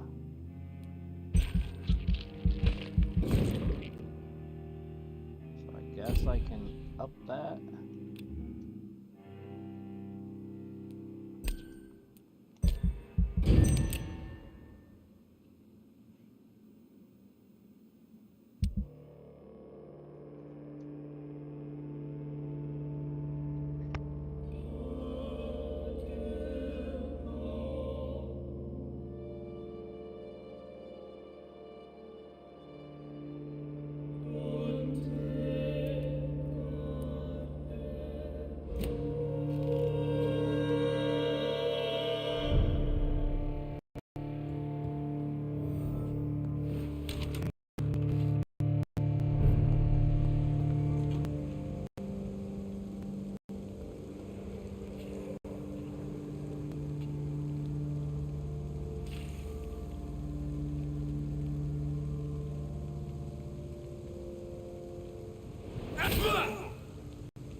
Good evening, sir.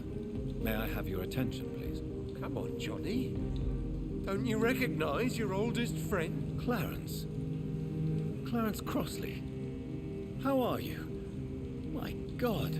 So you survived the war too. So sorry I didn't recognize you at first. I almost didn't recognize you either.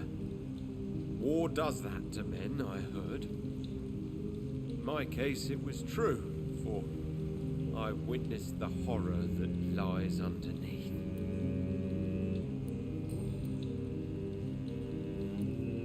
How is your wife, Venus? We've spent so much time away from each other, and so many things have happened.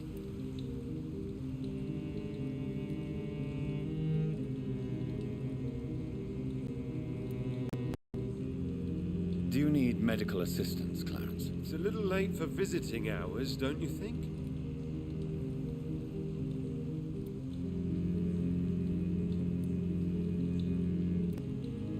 I will see you later. How is your wife, Venus? We've spent so much time away from each other, and so many things have happened.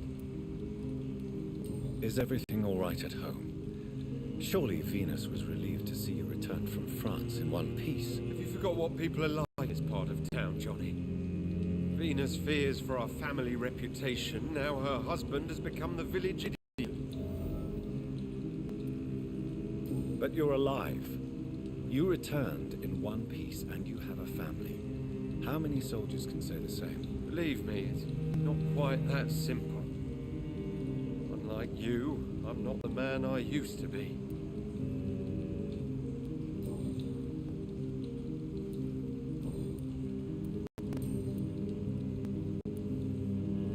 When did you escape the war and return to London? You know what's funny?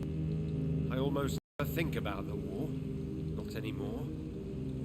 I'm involved in another kind of battle now. What is this new battle? I saw terrible things during the war. Horrors I thought I'd forget. They're here too. They're everywhere. Vampires. I know what you mean. I haven't had much time to think about the war either since my return. Of course. The epidemic, I bet you've been busy as well. Forgive me, Johnny, I didn't want to sound selfish.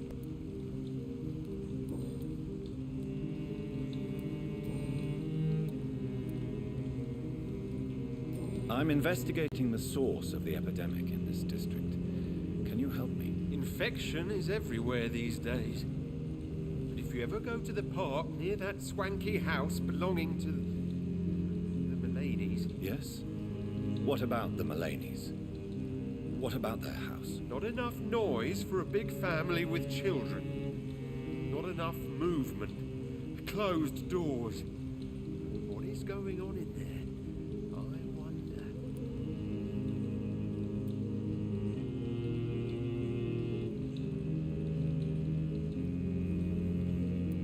You need some rest, Clarence. You should try to sleep.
Good evening, Miss Ashbury. And good evening to you, Dr. Reed.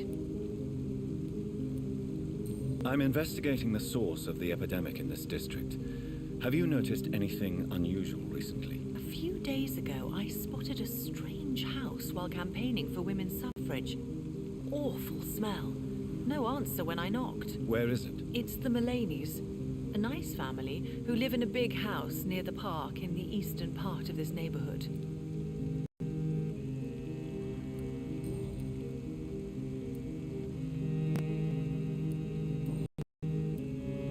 Goodbye, Charlotte. Give my best regards to your mother when you see her. She's been quite busy these last few nights. I suspect you may see her before me.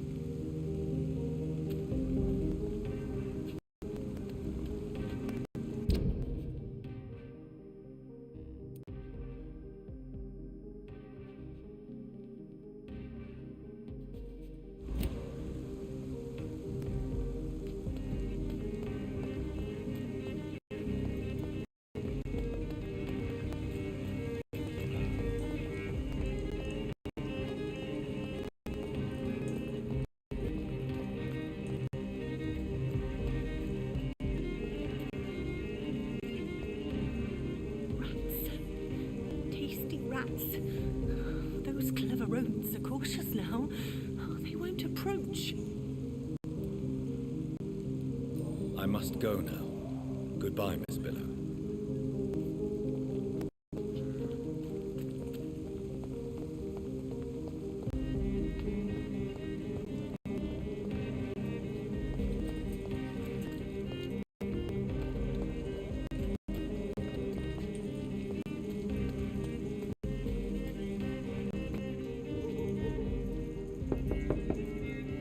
Hello again, Venus. Jonathan, you're still up. Can't you just knock at people's doors during the day? I'm sure you can spare me a few minutes. For old time's sake. Of course you may enter, Jonathan. I'm so sorry for your loss, Jonathan.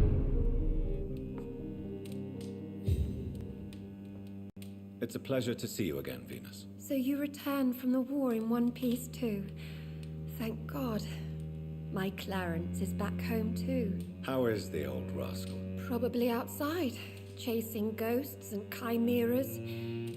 Clarence has changed a lot since he returned from the war, you know.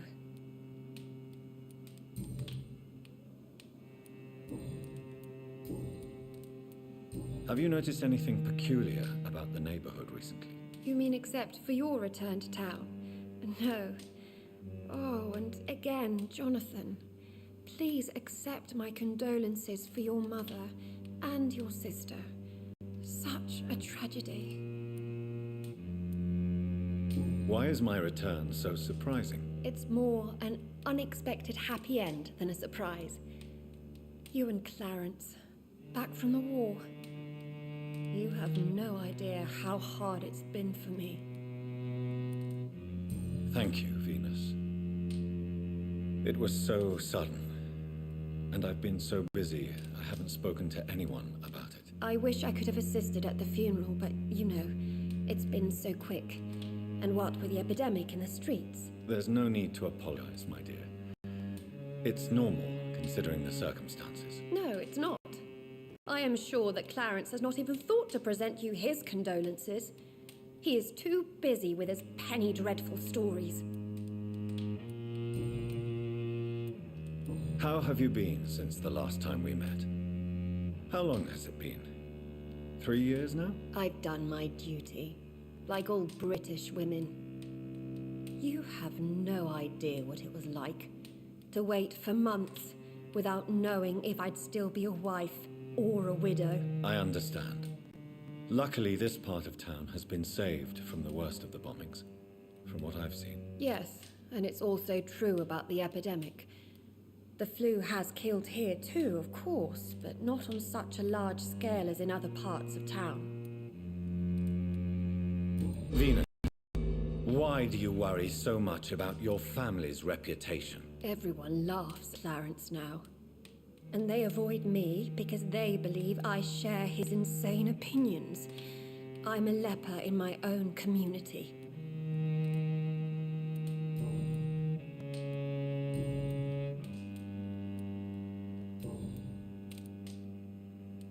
I'm investigating the source of the epidemic in this district.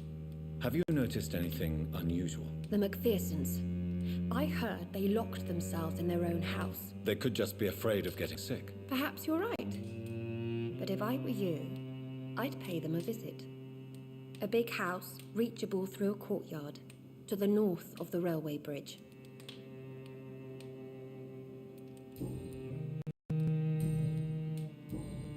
Goodbye for now.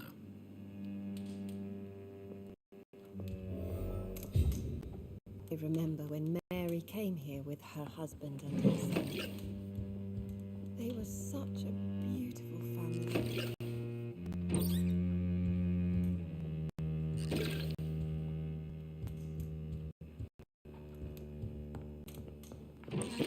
I'm so sorry for your loss, Humphrey.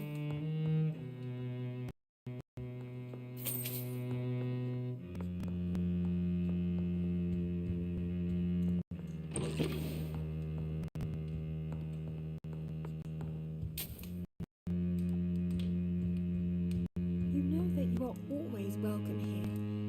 But at this hour of night?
rats. Those clever rodents are cautious now. They won't approach. Can I help you, Miss Billow? I'm a doctor. The rats. I need them. Can I help you, Miss Billow? I'm a doctor. The rats. I need them. I must go now. Goodbye, Miss Billow.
It's locked.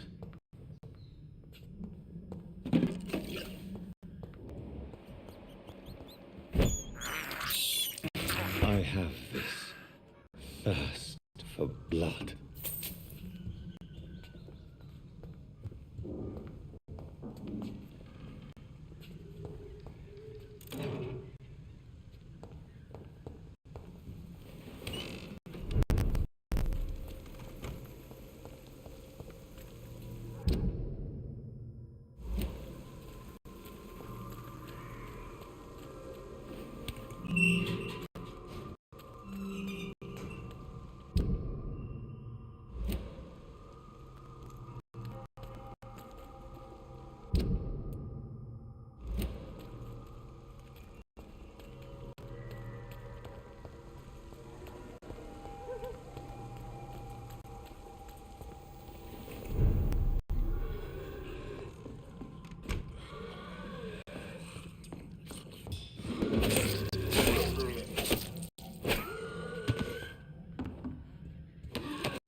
Over there! There's one over there!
Hello, Jonathan.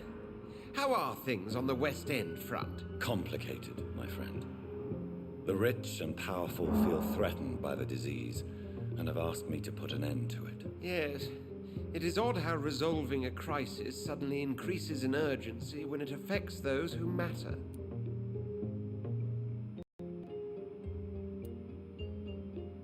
Does the Brotherhood of St. Paul know anything about the Ascalon Club? Well, I'm afraid that's unlikely.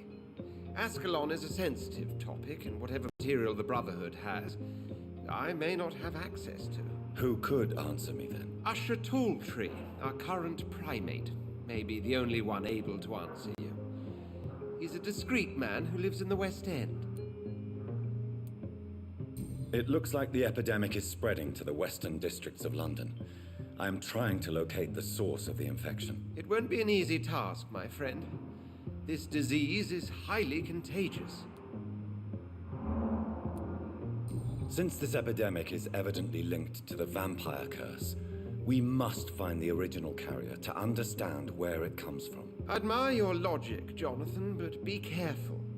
Rationality, when it comes to your kind, is not always a reliable lens. Do you not think epidemiology could be helpful in this matter? To retrace the origin of infection through time and topology. If anyone can perform such a miracle, it will be you, Dr. Reed. Do you know Aloysius Dawson, the famous tycoon, is well versed in vampire and occult knowledge? No, I did not. But that is no surprise. For half a century, it has been quite the trend for English nobility to join secret societies and occult circles. Did he contact the Brotherhood of St. Paul? Try to join your group? It would not surprise me, but I am certain he's never been a member. But Aloysius Dawson is only a rich merchant. Yes, richer than Croesus. Wealth is more respected than title these days, even in England. Thank you for your time, Edgar.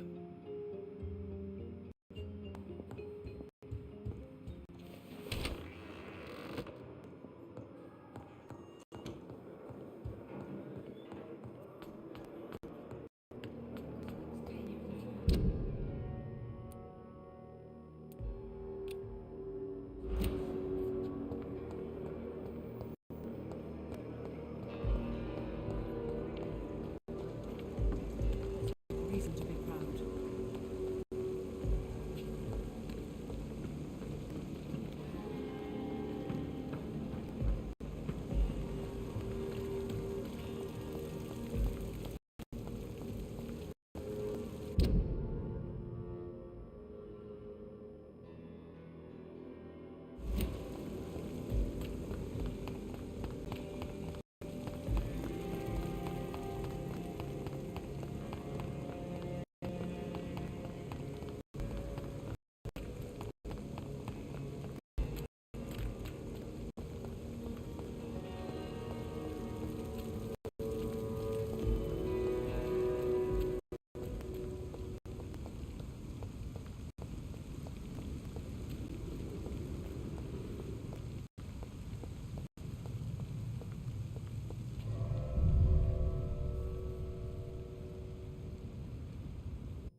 It's locked.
It's locked, all right.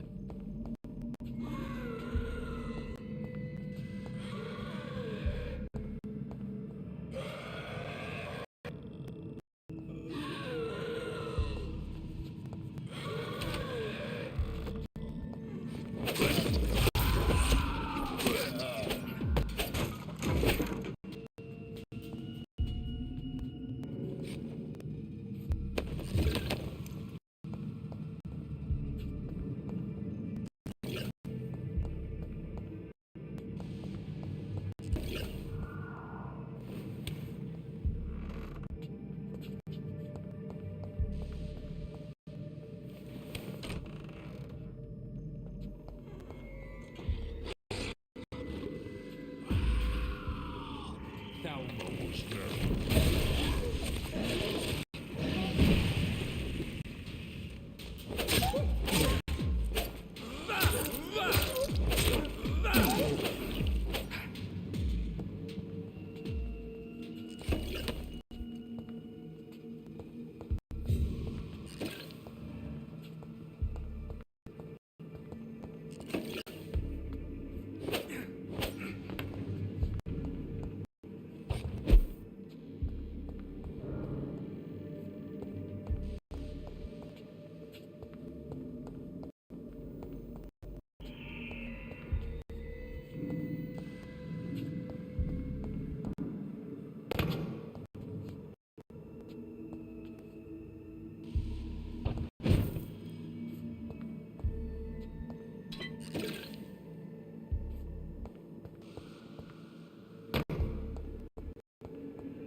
Let's pin it down!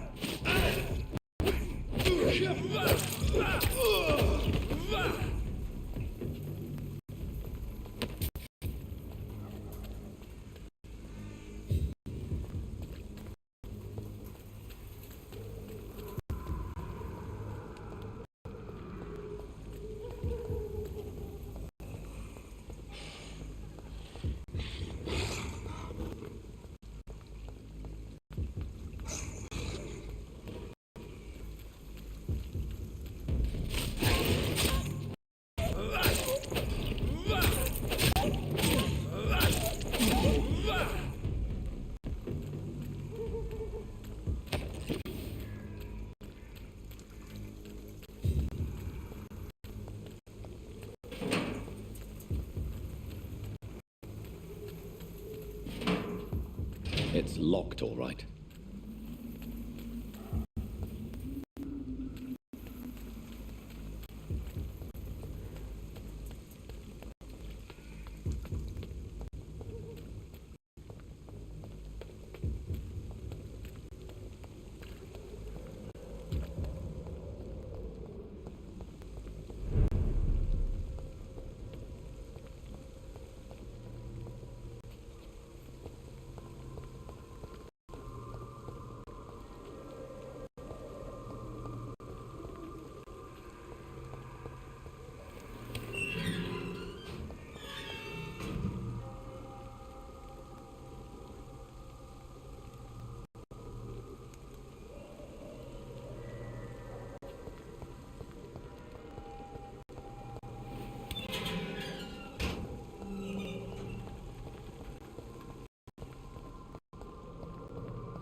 A restaurant where the guests are blindfolded before being seated. Intriguing.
Vampires are so weak.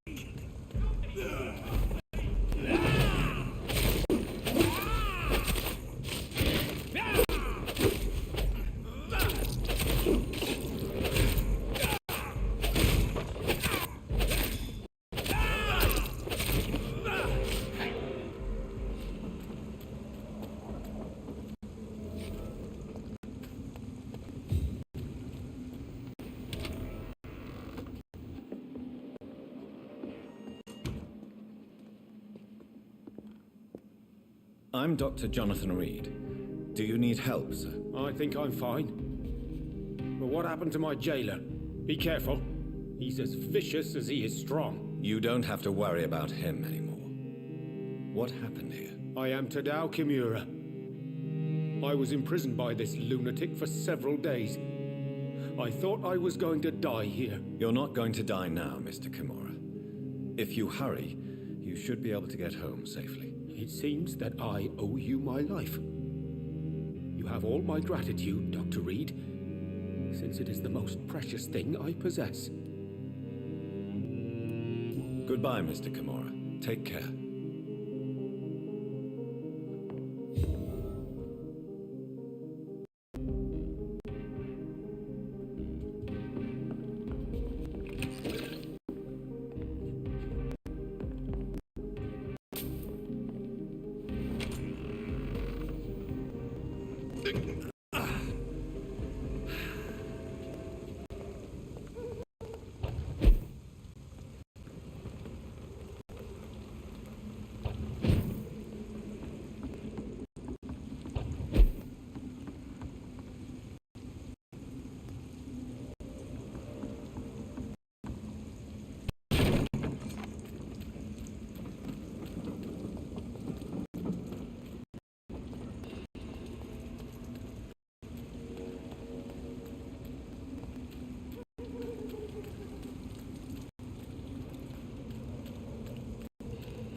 That building is under quarantine.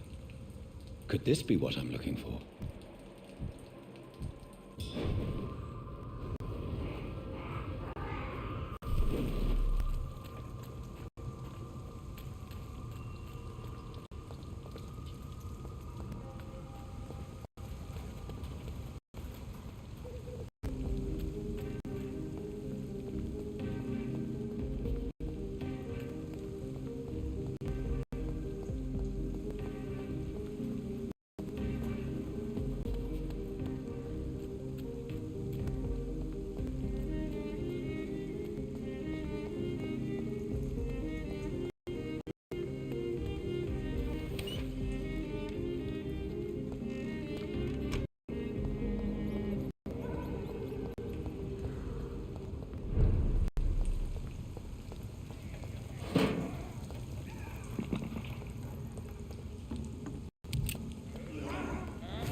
Watch it! It's a cat!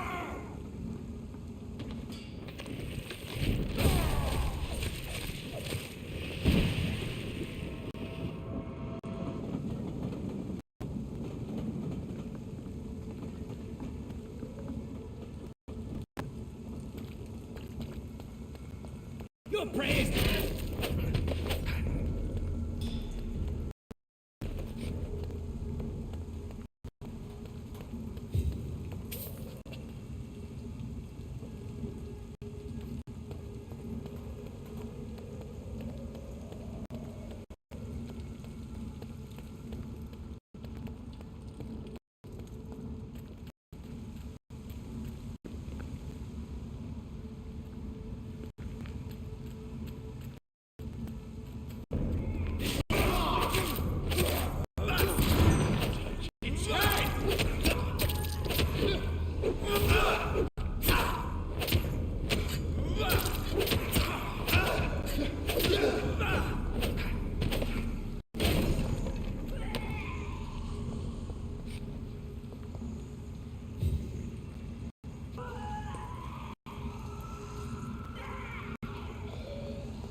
Over there! One of them vermin!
So the husband had an affair with Doris Fletcher.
Doris Fletcher seems to be the missing link here.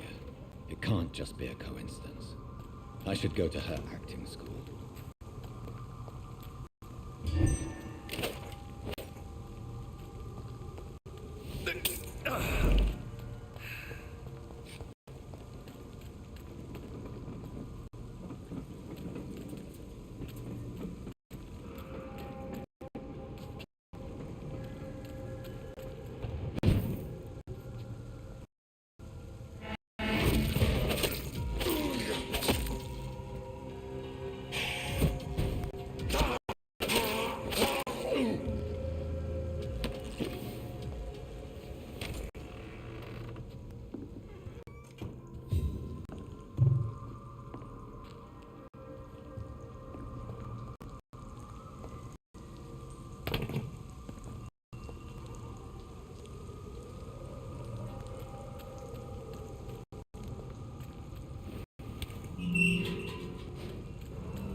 There's an open window on the second floor.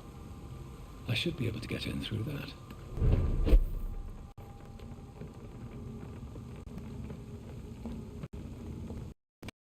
It's locked, all right.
in front of you stands the tall queen.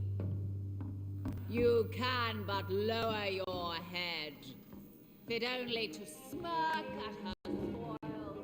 Can that be Doris Fletcher's voice? Where does it come from?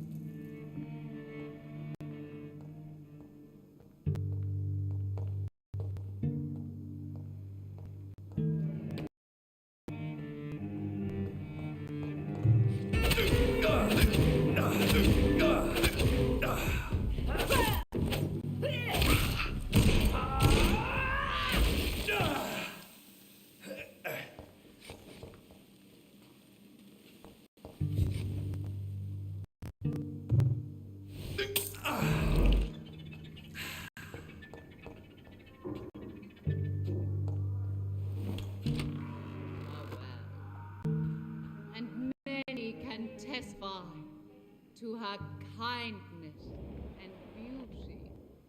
For now she hides in shadow, ugly as sin. But when you burn and die, she will rise and be queen again.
And beauty.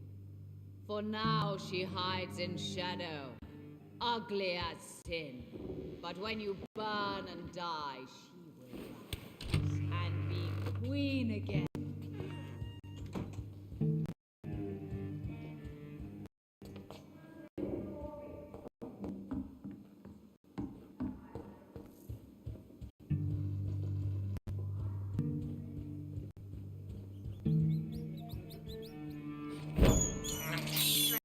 This is despicable.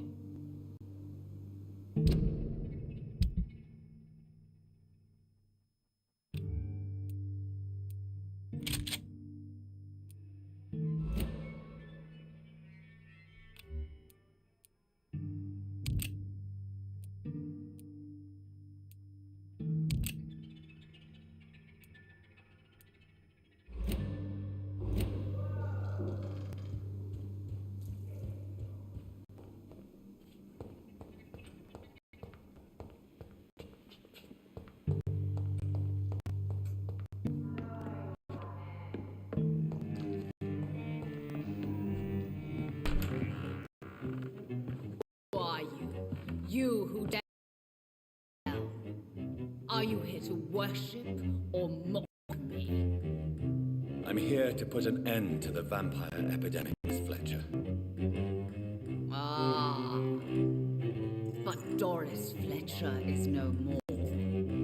She was consumed by this putrid flesh that now enshrouds her. You feel anger for what happened to you. But I can help you. I'm a doctor, Miss Fletcher. Doris Fletcher is no more. All that remains are dreams of the queen she was, and the queen she'll be. Until then, all shall die, for that was her final wish. My blade, I summon thee, my children of the night. But, Maeve!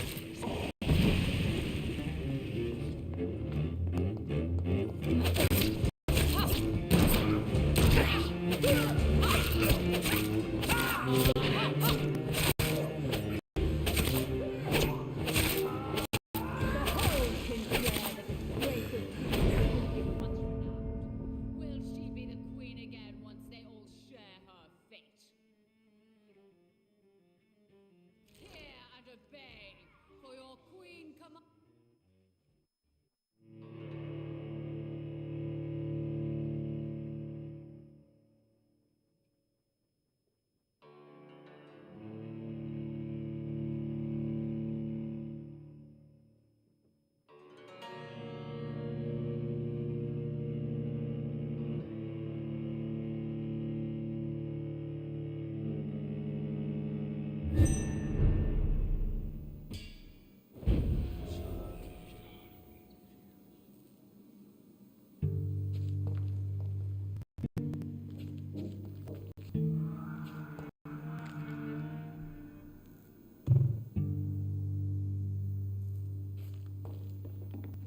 My blade shall pierce your villains. I smell your fear.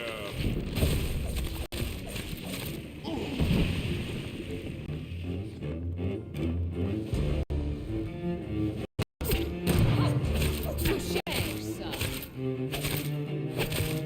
Behold, Kinslayer, the disgrace of she who was once renowned. Will she be the queen again once they all share her fate? I summon thee, my children of the night. Bite, maim, spit, kill!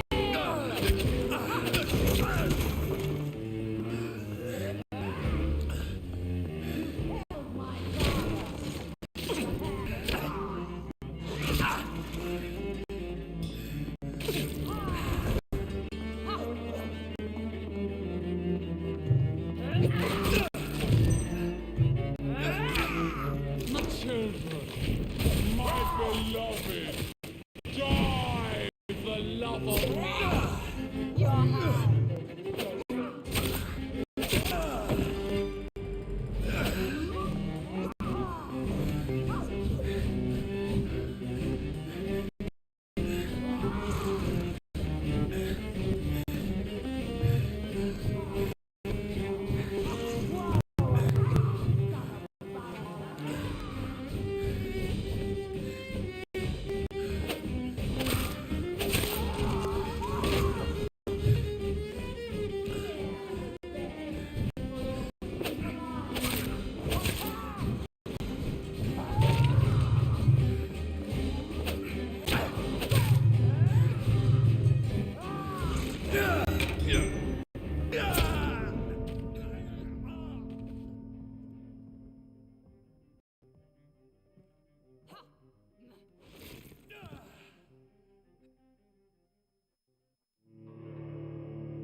I can't believe I'm doing this.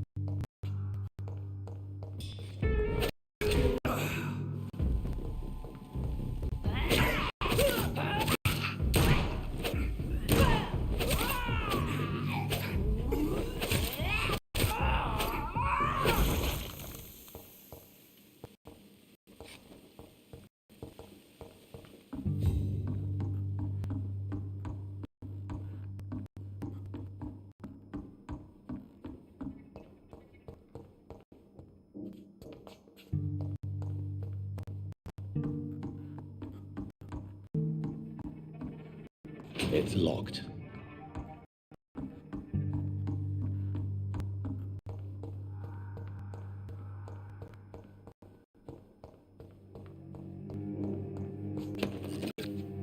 It's locked, all right.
Not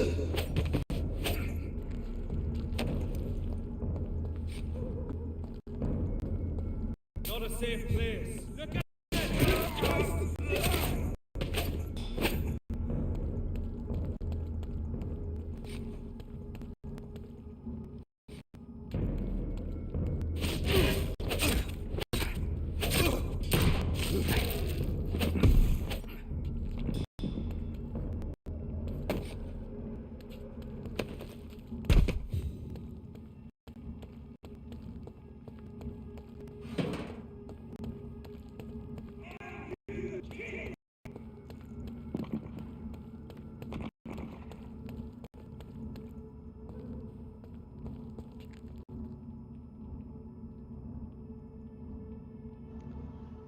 Yeah, you're quite quiet today there, John.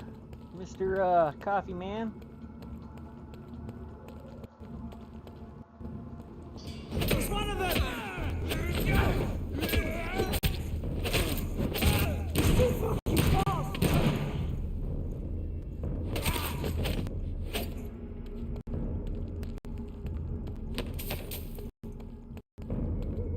Lynch spotted! Watch out!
I have this thirst for blood.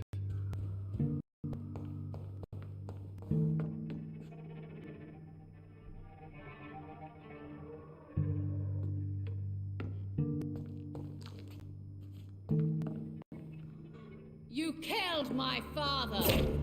Prepare to die.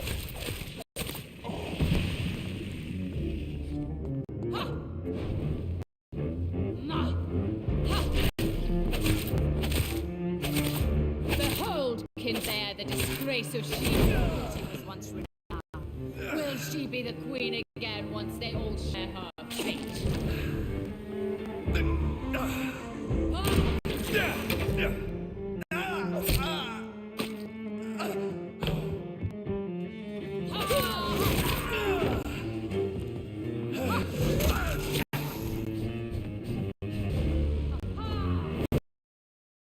Pierce your villain heart, dark prince.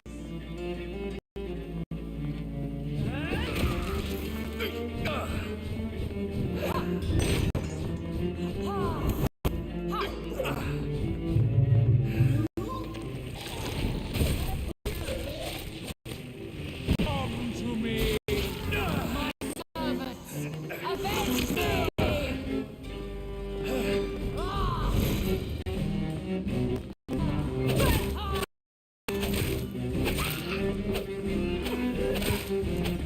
Hear and obey your queen commands. Attack!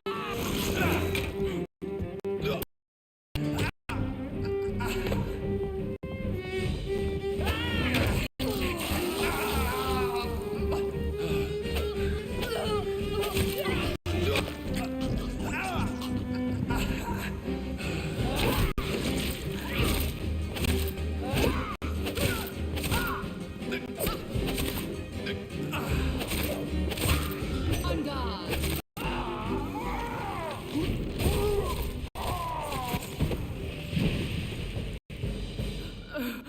Wait. I beg you, wait. What? I don't want to die. And I did not come to kill you, Miss Fletcher.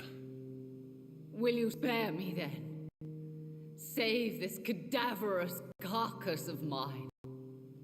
Does your heart beat a little faster now? You fancy me then, Doctor? No, Miss Fletcher. My dead heart will beat for only one. Ah! Is she pretty? Is she sweet and tender? To me, yes. Ah! I hate her already. I know. And this is partly why you must be destroyed. But you just said... That I did not come here to kill you, yes. But I realize now the threat you embody must be stopped.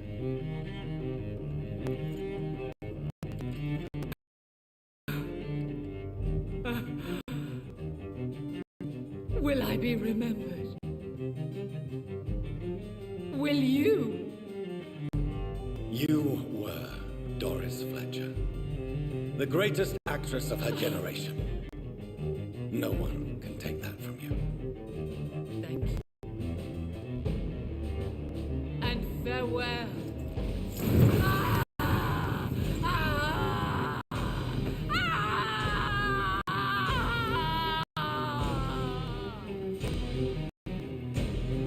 Farewell, Doris.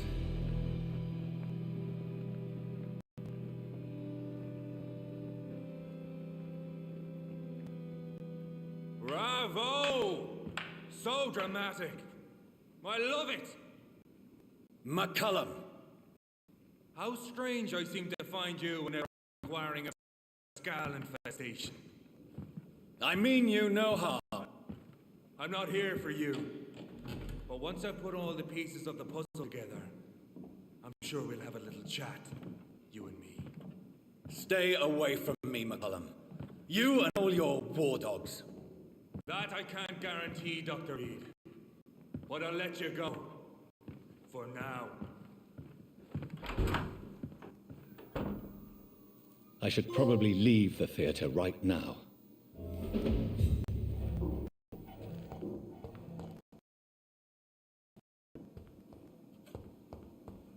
I cannot enter. The West End should be safe now. But London is not. It would be wise to benefit from the Ascalon's protection while I continue research during the Great Hunt.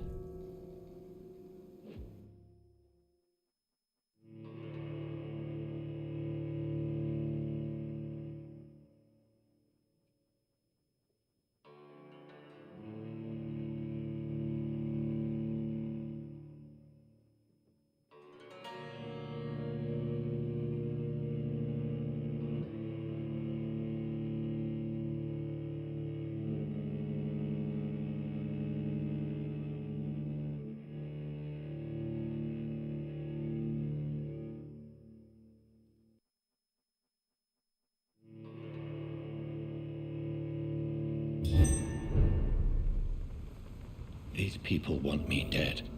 I need to leave now.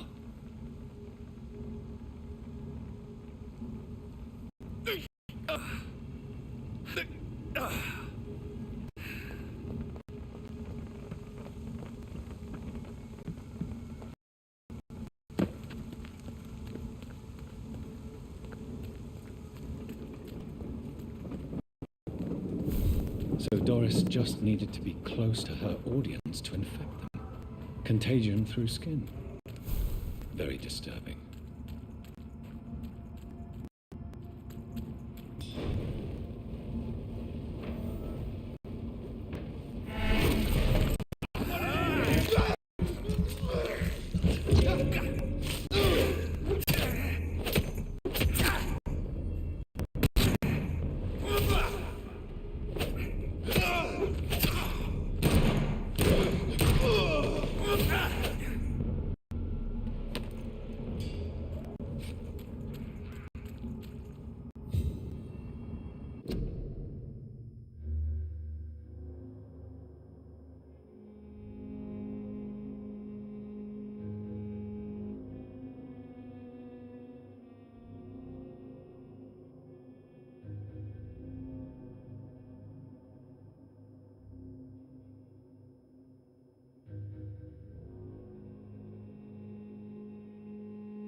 Good evening, Avery. Mr. Jonathan, I can't believe my own eyes.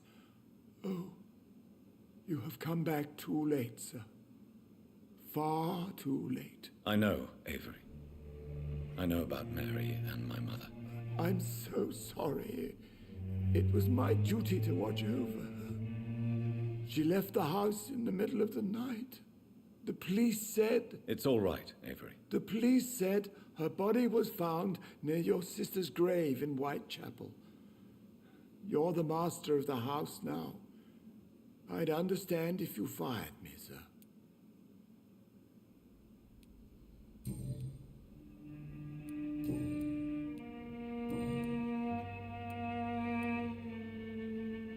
How was life in this house while I was away? It was sad, sir. Miss Mary moved here in July after she lost her baby and husband. So I stayed to serve both her and your mother. How was Mary? Miss Mary went out looking for you every night after you had written to say that you were coming back. She was sure you were alive. She'll never know she was right. How was my mother? Miss Reed was very frail. After Miss Mary was found dead, your mother started talking to herself. She said she was speaking to the dead. She even said that she had seen you.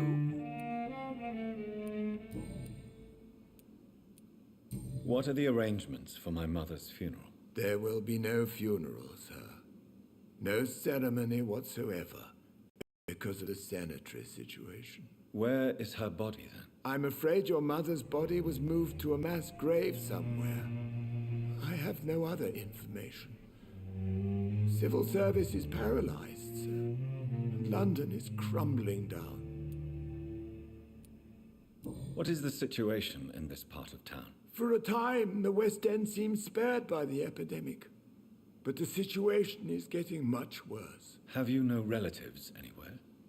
I'll understand if you want to take a few days to see family. Your father managed to guarantee my earnings as long as I take care of this house, sir. My sisters are dead, and I've never met my nephews. I'll stay, sir.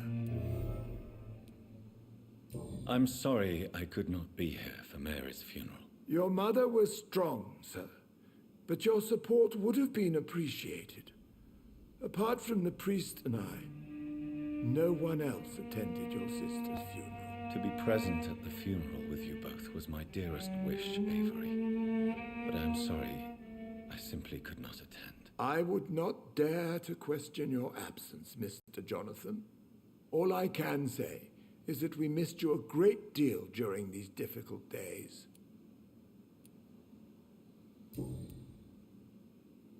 Do you need medical attention, Avery? I won't refuse, sir. I don't feel that good these days. Here is your prescription. You'll feel better soon enough. Thank you very much, sir.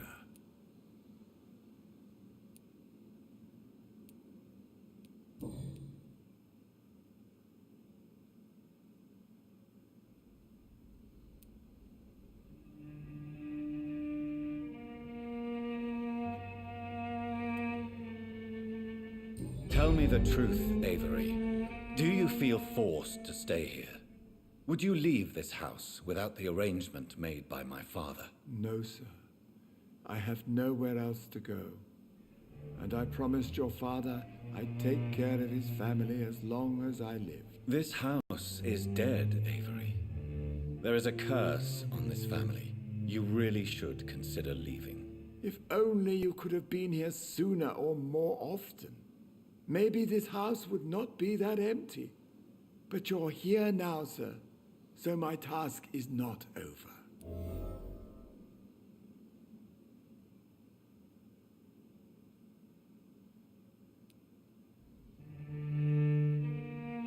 You have served this family extremely well, Avery. Your support during these terrible times is much appreciated. Then I will stay. All I ask is that you take care of my own funeral if I die before the end of the epidemic. No mass grave, please, sir. Do you really think I neglected my mother, Avery? Yes. I see. Well, please go on. Speak freely. It's not as if there is anything left to treasure in this house. Just like your father. You always had this capacity to focus only on what interests you. It surely helped you become a great doctor, but not such a great son.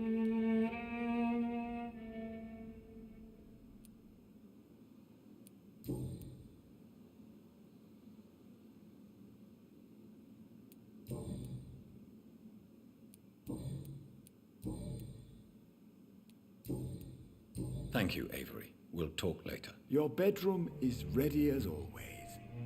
Good night, sir.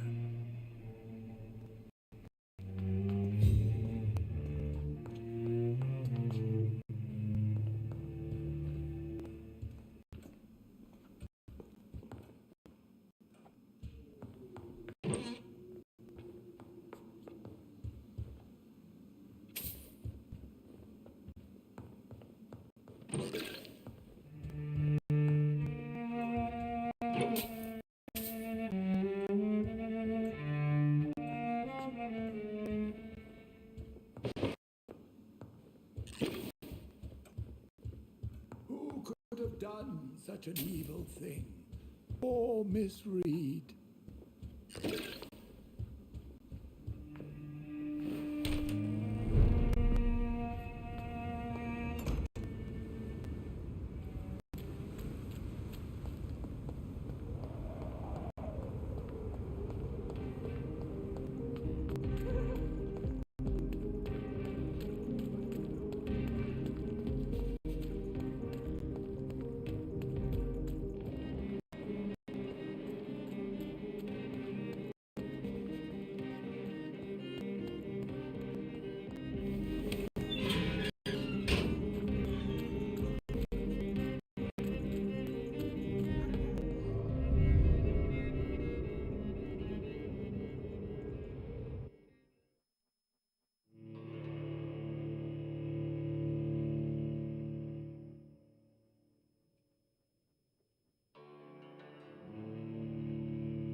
Elizabeth, What are you doing here? I've been formally asked to witness your triumph, my dear. After all, isn't it the natural role of a woman to support her man in victory? But it's you who insisted I join the Ascalon. Please forgive my giddiness. I'm just overcome by the thrill of finally being allowed within these hallowed halls. You certainly have an inquisitive mind. It's quite something. Elizabeth Ashbury, only you can make me smile in these difficult times. And the same to you, Jonathan Reed. Now go have your little chat with the chairman. I can see he's practically bursting to hear your report.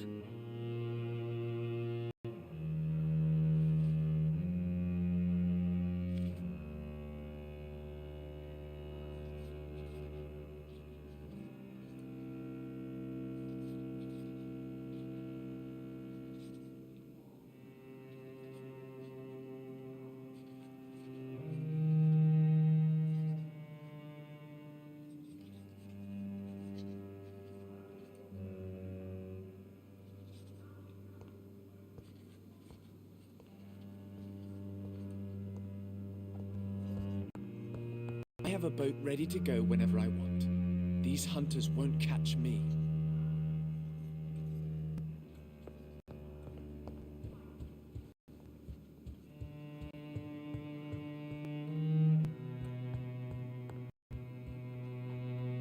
I think we're safe for now. I pursued and killed the last hunter with my own hands as he tried to escape the club. Perhaps we should change some of the club's rules if we survive all of this. We need to soften some of our laws concerning... Welcome back to the Ascalon Club, Lance-Bearer. Please tell us the good news. Have you put an end to the epidemic? My hypothesis was correct. Doris Fletcher was the source of the contagion in this part of town. She was probably the first to be infected. And you cleansed her before the hunters, I've been told. Well done, Dr. Reed. You thrust your lance and pierced the very heart of the corruption.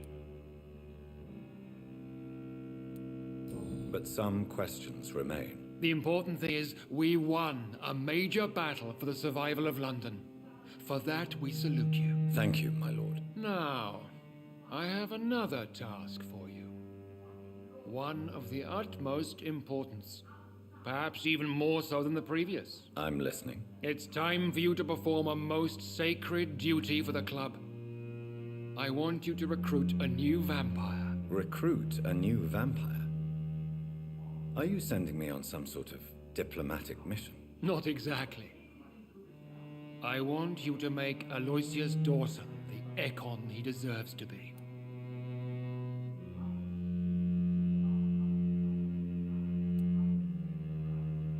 I'm not sure I'm the best candidate for such a task. I can hear the hesitation in your voice, Dr. Reed. I admire a man of principles.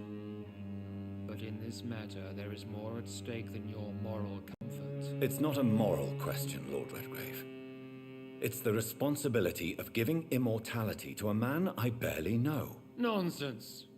Aloysius has been a member of the Ascalon for years. This is but the fruition of a long-held plan. How would you like me to proceed? Aloysius is waiting for you at the Dawson estate. Once the deed is done, I'll join you there to celebrate this momentous occasion.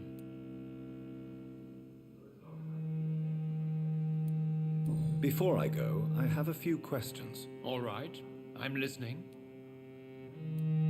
You invited Lady Ashbury.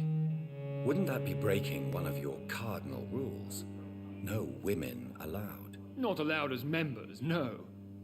But considering the circumstances, I thought you'd like to have her here to witness your triumph. So it's a temporary admittance, then? Something of a bargain, considering the crisis we're currently facing.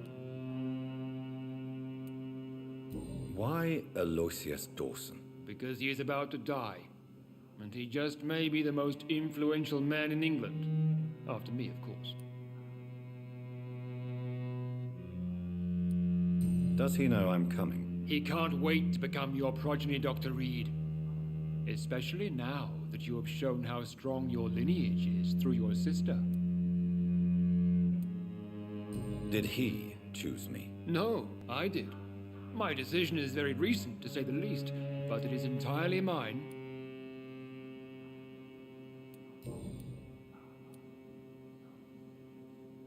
How would you like me to proceed? Don't worry. Aloysius has had many years to prepare himself. He has studied our kind for decades.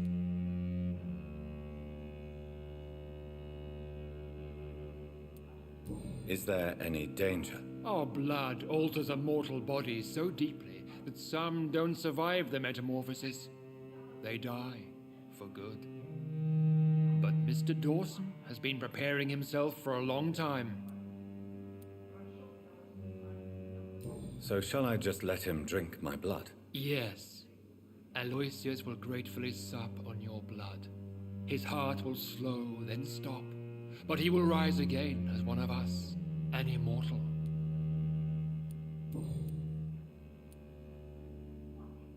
Goodbye, Lord Redgrave.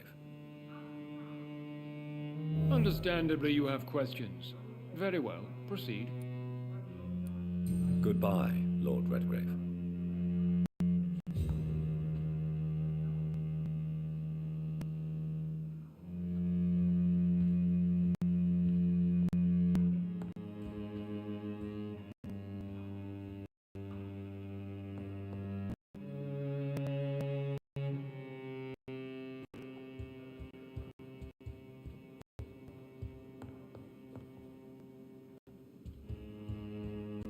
Rumors say 2 cases of infection have been reported in Buckingham Palace. Good thing the king is not there.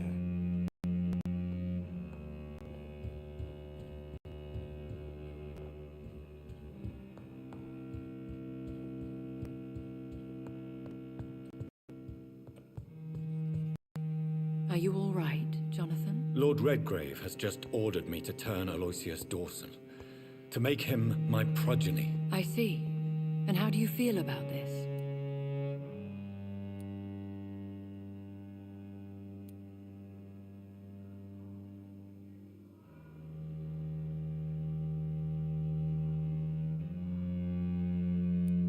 I won't do it.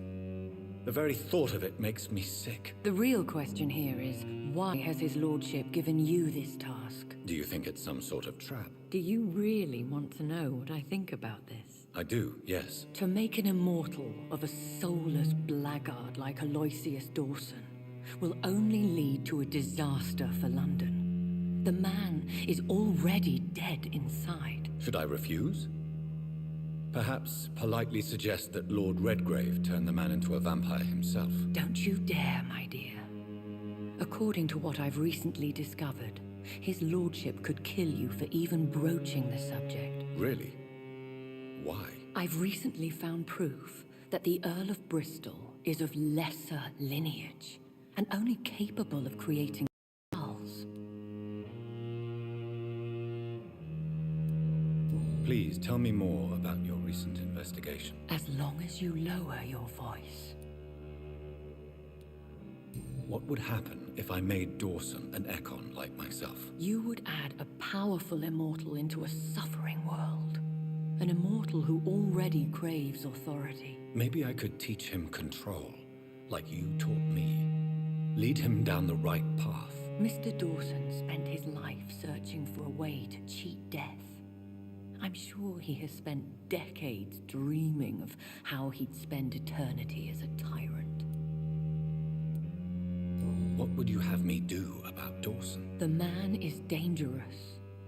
Did you know he plans to build a wall to separate the healthy rich from the sickly poor? Do not make him your progeny. What would you do? The man's dying already. Let the reaper harvest the rotten fruit that is his soul. Are you sure your information about Redgrave is correct? He says he's the progeny of the great knight William Marshall, who lived some 9 centuries ago. That's a lie. Lord Redgrave is unable to create anything but skulls, if the poor souls survive at all.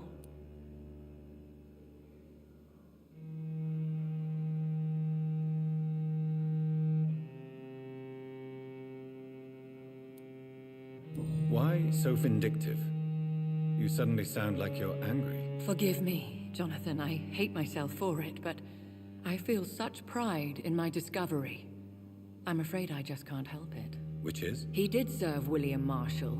And yes, the blood he covets as a token does truly belong to that legendary knight. But he was never his progeny. His lineage is not so noble.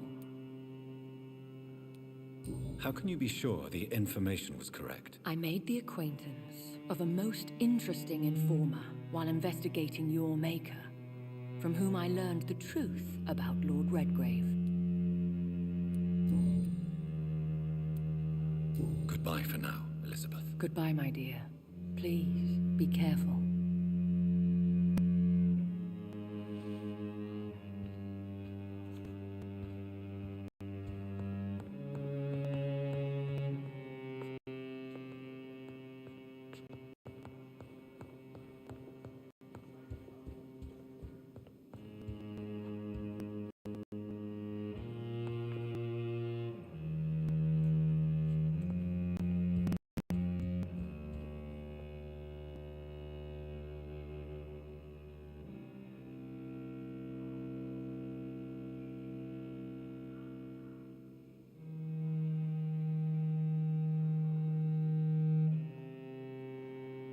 Alright guys, we are going to go ahead and take a short break.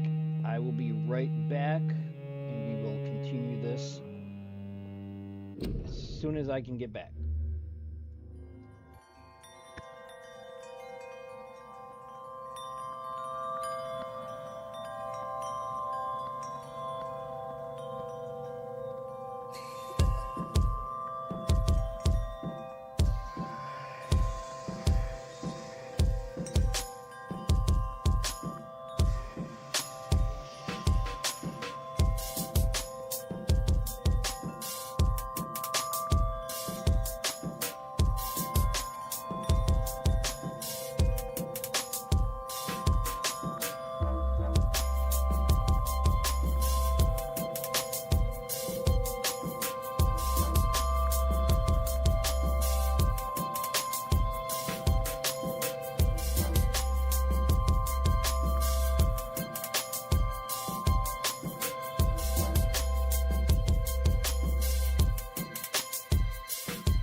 Alright guys, I am back. We are going to get back into the game.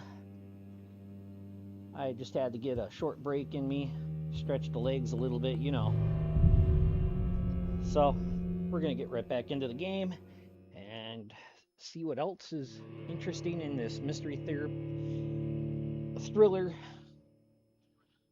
vampire game that's kind of seeming like it's going into a kind of like a movie.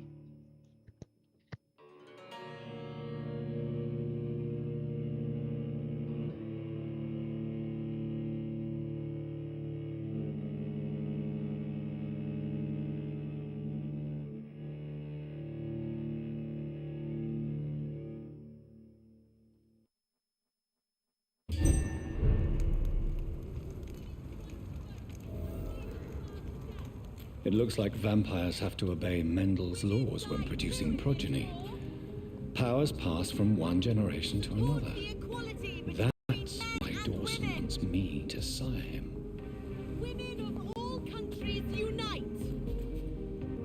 Good evening, Miss Ashbury. And good evening to you, Dr. Reed.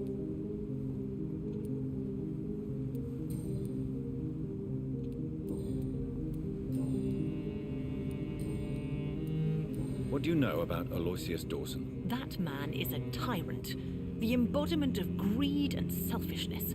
All I despise about this country. Goodbye, Charlotte. Give my best regards to your mother when you see her. She's been quite busy these last few nights. I suspect you may see her before me.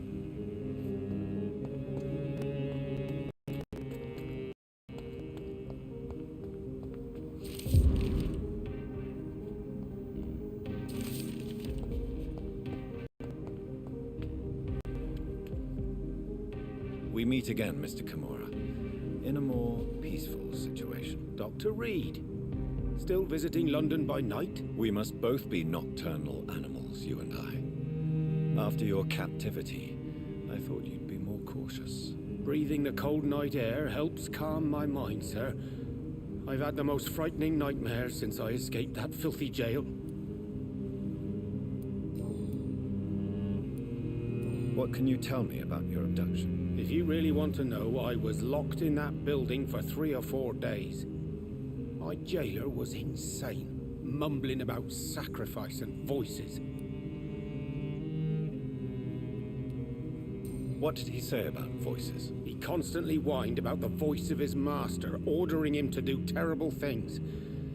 He wanted to silence the voice by offering blood. My blood. And why didn't he sacrifice you? That was the weirdest part. He claimed to spill blood was not enough. It had to be done when some stars were aligned. Which stars? That's the whole point. He wanted me to talk to him about some Red Queen configuration or constellation. I've never heard of such an astronomical term.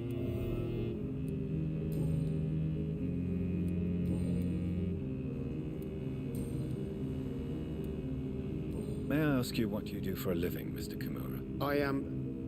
I was a landlord. A wealthy one. And not a very kind one, I realized recently. Why this sudden epiphany? Is it because of your near-death experience? I was already feeling nostalgic about Weymouth, my hometown. With recent events, I'm thinking about going back there. Tell me, Tadao, why was your abductor so interested in your passion for astronomy? I dunno. We met a few times at the Royal Greenwich Observatory. He seemed to share my hobby. Then he invited me to his house and locked me in. Did he fake his interest in astronomy to get close to you? No. In his madness, he spoke about a blood sacrifice to be made to his master when the stars aligned to a specific configuration. Yes, astronomy is a fascinating subject. When I was a child, my mother bought a small telescope for my sister and I. We spent many a pleasant evening stargazing. Stars are not just dots in the sky, Doctor. They are the key to our understanding of the cosmos. They remind us how insignificant we are. You're right. But children love magic and stories. I remember our mother told us constellations have the power to protect us. Protection by the light of the stars. That's sweet. You remember the name of these constellations?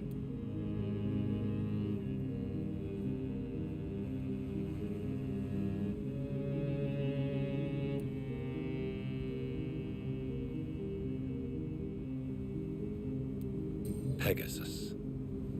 It was the constellation my mother liked the most. Memory's a strange thing. I can recite without hesitation the names of the 88 constellations, yet I barely remember my own childhood.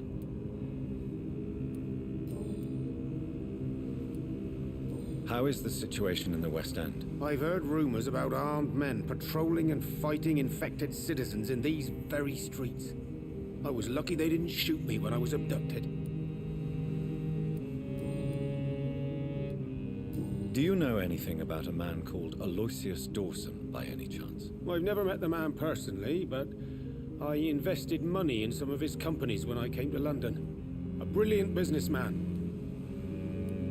Goodbye, Mr. Kimura. Take care. I forgot what it feels like to live an ordinary life.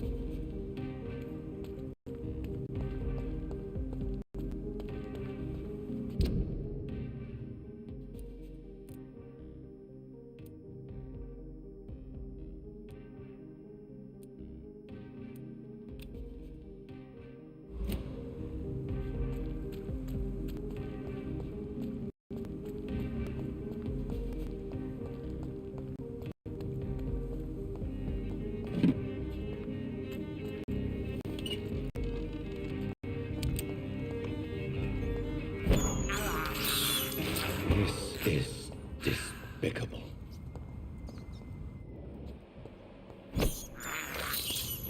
I have this thirst for blood.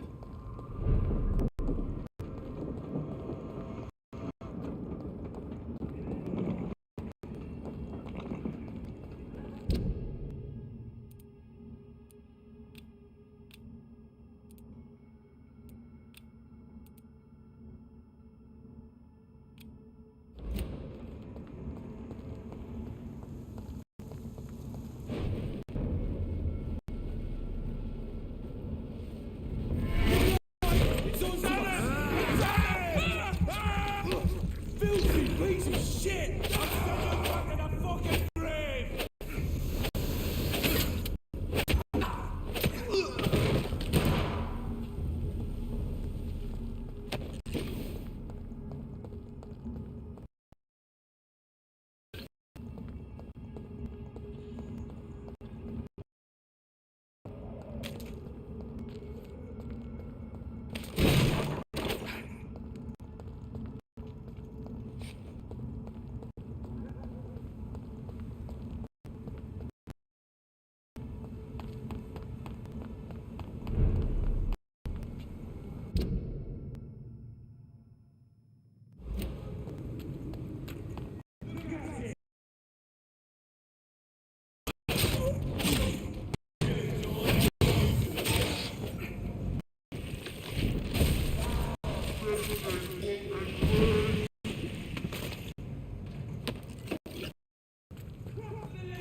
What news, Jonathan?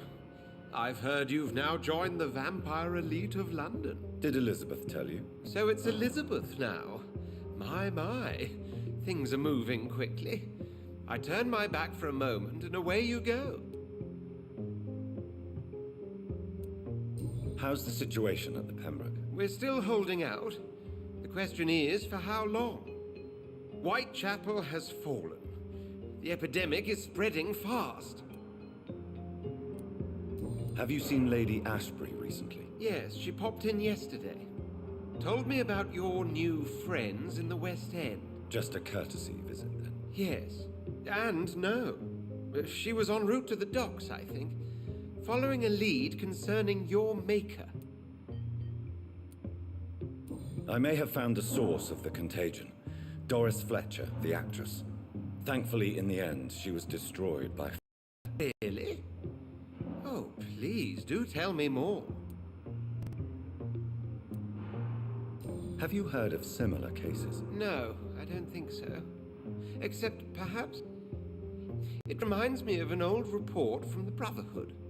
Well, more an article, really. What was it about? The author, a friar, referred to a rare form of contagion in a skull he observed during the Black Death. The carrier was always female. They called them Icors. Doris was a heavily mutated skull. Almost a new breed entirely. It's as if the disease had completely altered her mind and body. Highly contagious. As if the disease had taken control of her will? Yes. Once a beautiful and brilliant woman, she became motivated by hate alone. Oh, she was a beauty. I met her when she visited the hospital to cheer up the sick. Too bad the fire destroyed her. But it was probably for the best. I'll come back later. Thank you, Edgar. Always a pleasure to see you, my friend.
Watch yourselves! Watch out for them machines!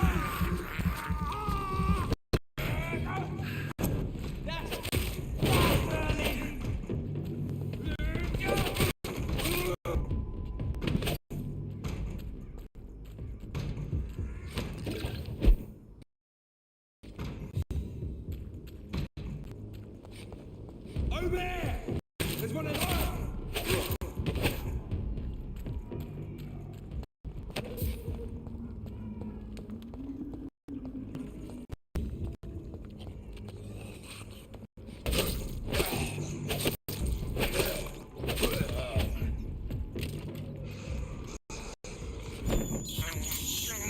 This is despicable.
believe I'm doing this.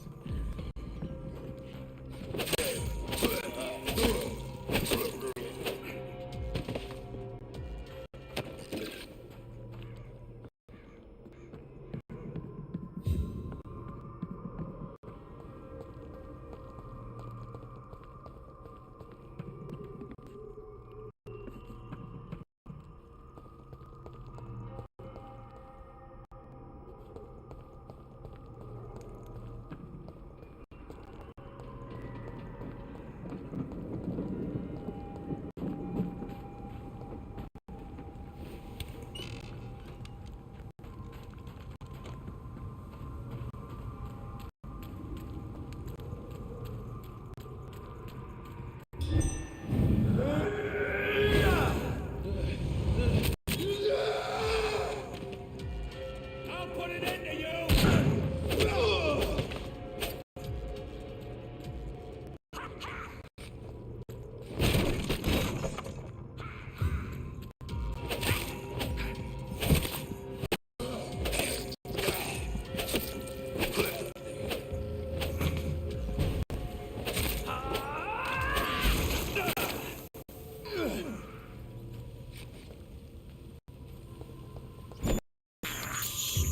I have this thirst for blood.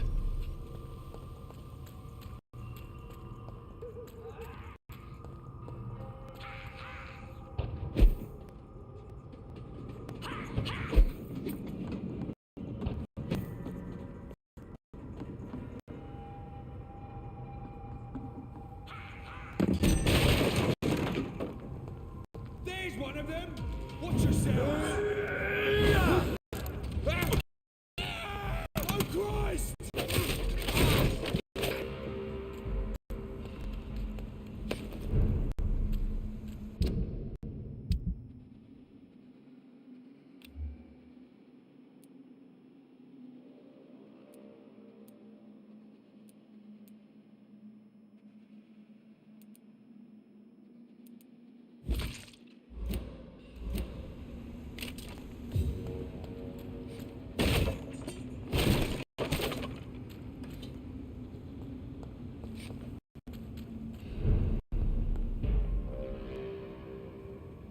Ready to war! Die! I'll take its head!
It's a leech!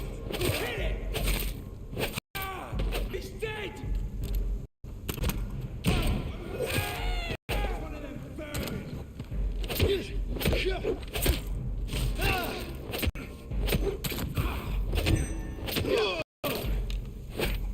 Lost it!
It's locked. I should find another way to get into the neighborhood.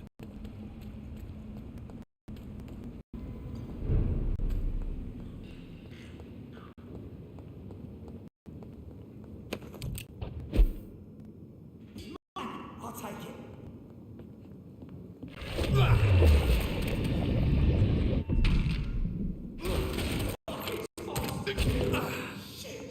You paid for that!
It's locked.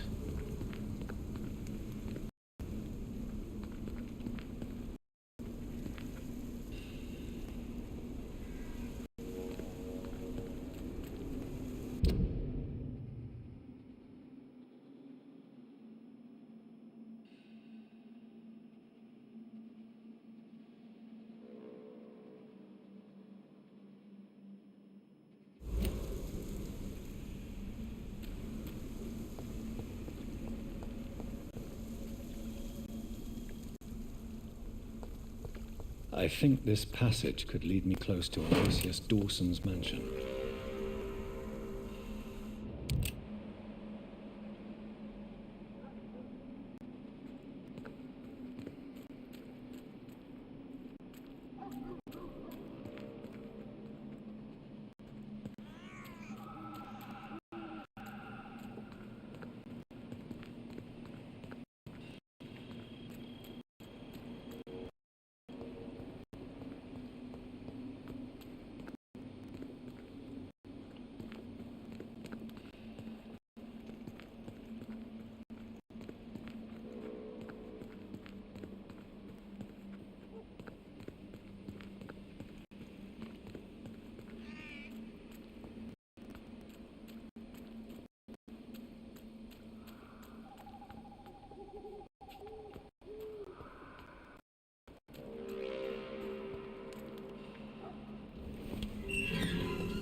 This is my territory.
I can't believe I'm doing this.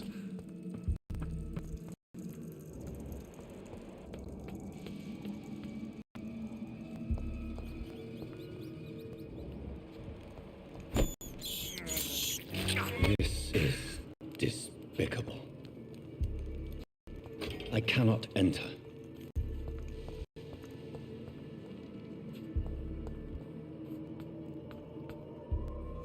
foolish, Ekon.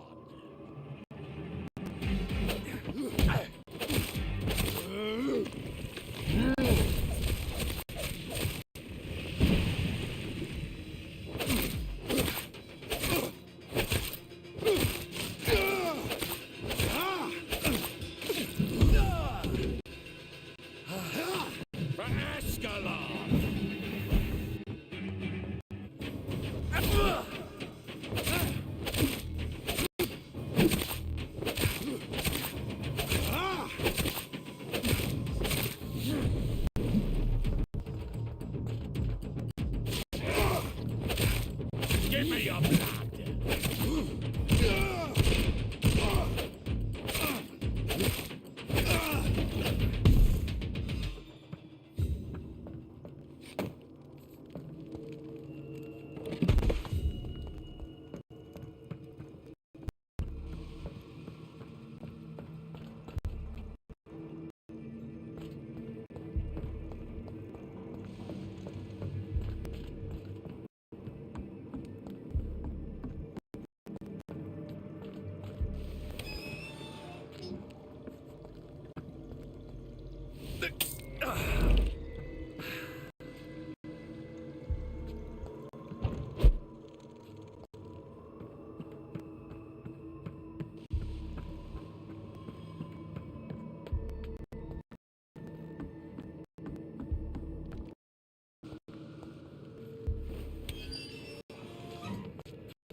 Louise's father was determined to find and save her.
have this thirst for blood.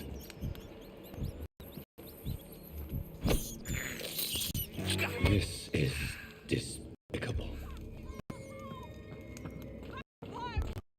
Never be all right. Don't you know better?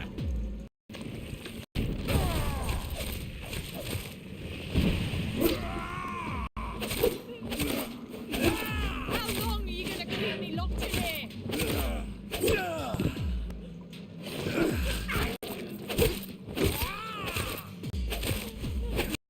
Let me go, you bastard!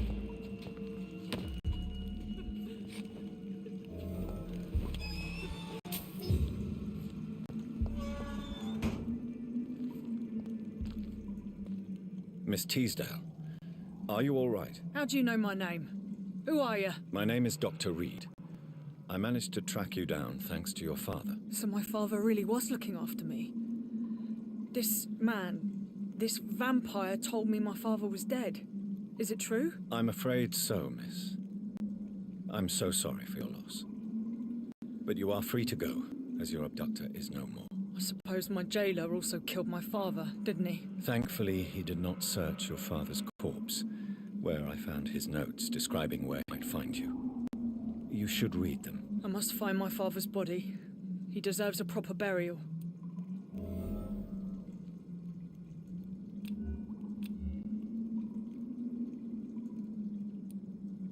Goodbye, Miss Teasdale, and be careful.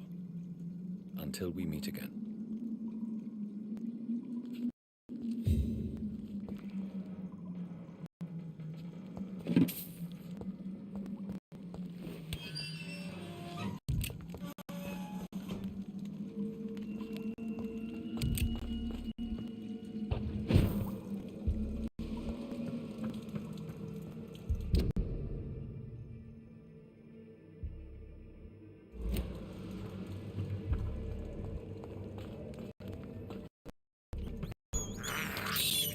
I have this thirst for blood. This is despicable.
Jonathan Reed. At last we meet. The cards warned me you would visit tonight. I beg your pardon, sir. Do I know you? Of course you do. Our mutual friend, Dr. Swansea, can't speak highly enough of you. My name is Usher. Usher Talltree. You are the leader of the Brotherhood, are you not? Primate of the Brotherhood of St. Paul's Stole, to be precise. I'm really glad we met tonight.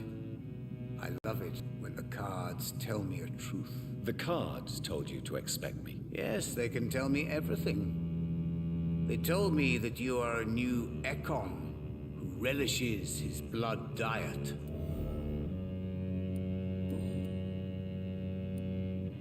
May I ask you about the Brotherhood? Of course. But I must warn you that there are some subjects we consider taboo, in spite of our fondness and acceptance of your kind. Who founded the Brotherhood? That's precisely the kind of question I cannot answer. It is delicate, and may reveal some of our secret traditions. So you're not just a club of academics and scholars? Once upon a time, very long ago, the Brotherhood did more than simply study the vampires. They took actions to eliminate the more ferocious and corrupted. I know there is no love lost between the Guard of Priwen and the Brotherhood. What caused this rift? It was 1801. The Brotherhood was stronger then, a strength that made them hungry for ever greater power. An argument divided them, and the wound never healed. What was the nature of the disagreement? The problem was that both sides considered themselves the legitimate heirs of the original Brotherhood. We divide up the books, the relics, not always fairly or with consideration.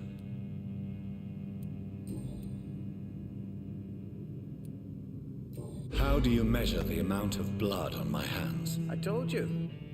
The cards always tell the truth.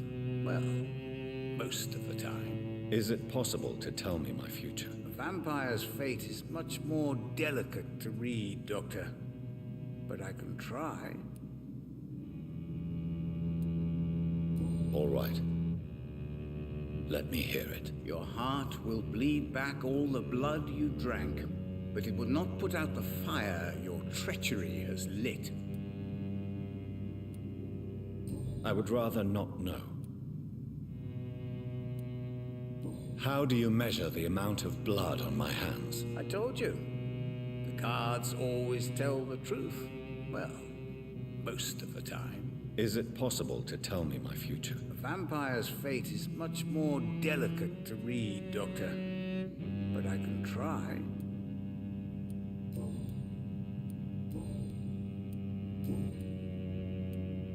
Tell me about yourself. What do you do here, besides turning cards in the middle of the night? I'm for most a charlatan. For a few, I'm a vampire. And for you, I'm the primate of St. Paul's Stole. For how long have you been a primate? It was 15 years last year. What do you make of Dr. Swansea? Edgar is a brilliant and dedicated man. A man of his time, sometimes a little muddled, but always looking for new paths and new concepts. Some believe you to be a vampire. Who? The Guard of Priwen, who else? For a time they sent spies to observe my activities, and they even broke into my home to gather proof. Did they steal anything from you? A personal notebook they quickly took to their headquarters. All they had to do is to look at me. I'm aging. What better and definite proof that I'm not an immortal? Do you want your notebook back? If you ever find it, I'd be glad to have it back, of course. I do ask one thing, though. Do not read it, Jonathan. Some secrets are not meant to be revealed, even to immortals.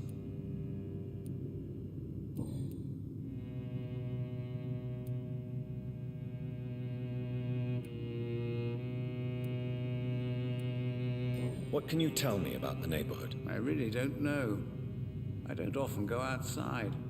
And when I do, it's usually to quite distant destinations. So you see nothing in the stars for me? You're a poor fortune teller, then? Oh, I can tell you many things. But they will only concern you, not the city. For example, I know that you offered your sister the final rest she asked for. Read my fortune, then. You have been chosen, Jonathan. I see on you the mark of a strong being, so powerful it needn't even reveal its strength. Do the cards speak of my Mary? No. It's the burning aura of guilt that precedes you everywhere you go. Can you read the cards for me? Are you sure you want to know what they will reveal? Yes, I am. It will cost you 150 shillings. Here is the money. The Iron Maiden. A woman, angry, fierce. A healer turning into a warrior. She's ready to arm herself and hunt you down if you push her too far.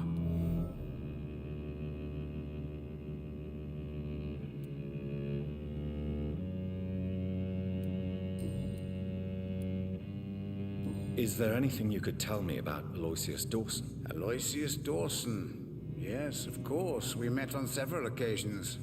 With time, he got deeper and deeper into the occult. He's not the only one. It's been quite the fashion for several decades. The Golden Dawn, for instance, is just one example. True.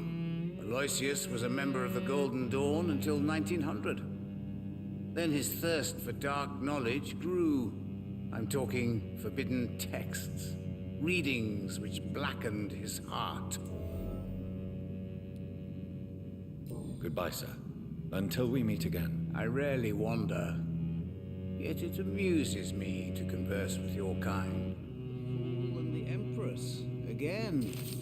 What are the cards trying to tell us? It's locked, all right.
Sorry, sir. No admittance. Sir! Step away now! It's a leech! Kill it! Killer! I am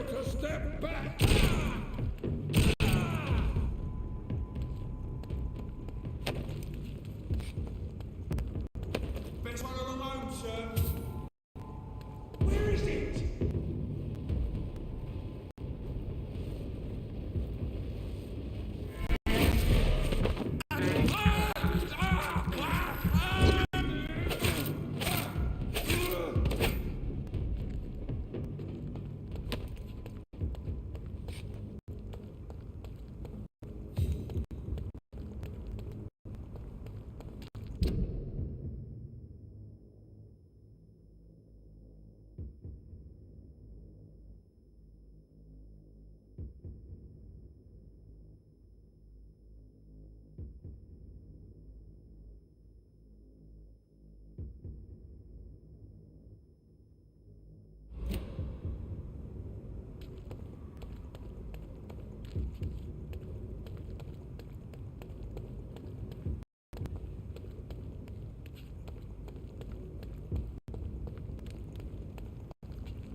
Dawson's mansion.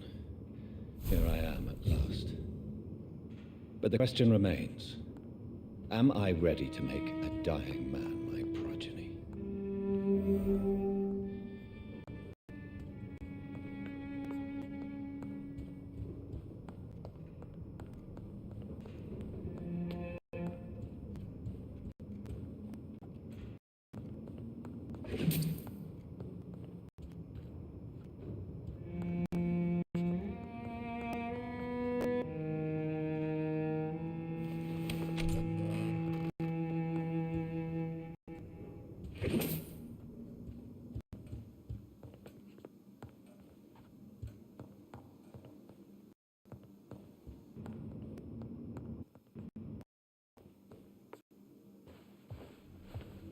Finally, you're here, Dr. Reed. Why took you so long? I had to pass several of your barricades and outposts to access your mansions. Death, pestilence surround us, and time is against me. I see you've gathered some of the most expensive, albeit experimental blood transfusion equipment available. All this could be so useful in a hospital. Yes. Since Lord Redgrave sent me a doctor to perform my conversion, I thought you might find some of these devices useful. Most thoughtful. But tonight I'm not here as a physician. But I feel reassured that a specialist such as yourself would help me to escape the Reaper. Very well. But before I proceed, I have a few questions for you. If you must, but be quick, for I don't have much time left in this life. First of all, I need to be sure that you know exactly what is going to happen to you, sir. I can assure you I'm as informed as any man can be. I have planned for this moment, Dr. Reed. Planned very carefully.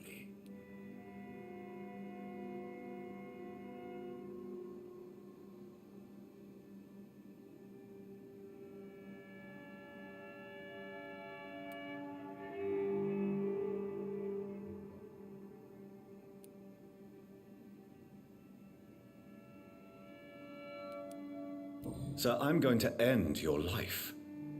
Do you not wish to discuss the procedure for even a minute? I don't have a minute to indulge in idle chatter. I can't feel my legs, and the cold, so cold.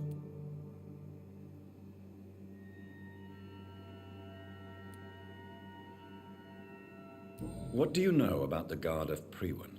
What I do know is that I'll crush anyone or anything that would dare to oppose me. You'll need to feed on warm blood. Blood from mortals. How do you feel about that? I'm rich, Dr. Reed, and powerful.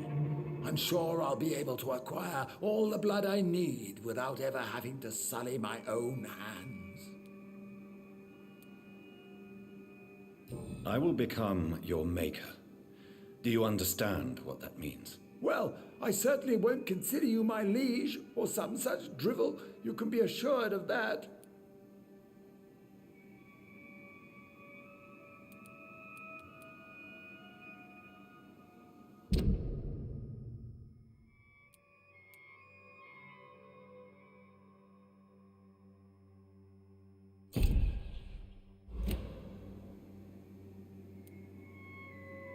Let's move on then. Please, I'm tired. I feel my life waning with every moment. But first, before you embrace immortality, what would you do with such a gift? That's a rather impertinent question, Dr. Reed, and I will do as I please. Answer me all the same. What will your first action be as an immortal? To save London, I will finance the most efficient quarantine ever seen. I will build a wall that will separate the sick boroughs from the healthy ones. Quarantine is not a bad idea, medically speaking, but I'm convinced this epidemic will not be contained by mere walls. As long as the right people are on the right side of the wall, that's all that matters.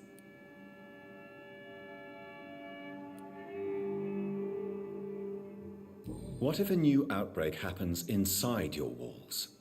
You'll have created a giant trap. That won't happen, as long as we dispose of anyone that is contaminated as soon as they are spotted.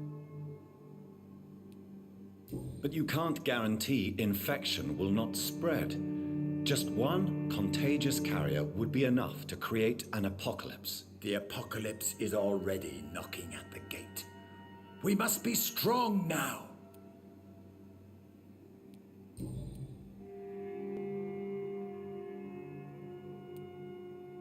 Who gave you the right to decide the fate of thousands of people? My money.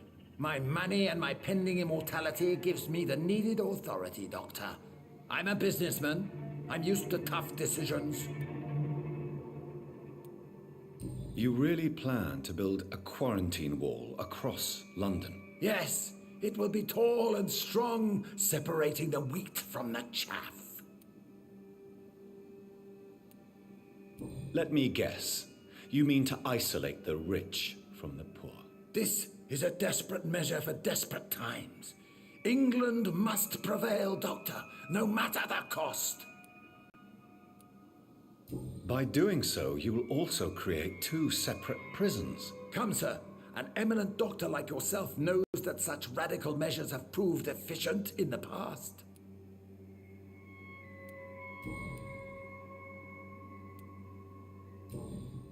I've heard enough. It's time to proceed. At last. All right, do what you have to do. If it hurts, so be it. I've been preparing such a long time for this.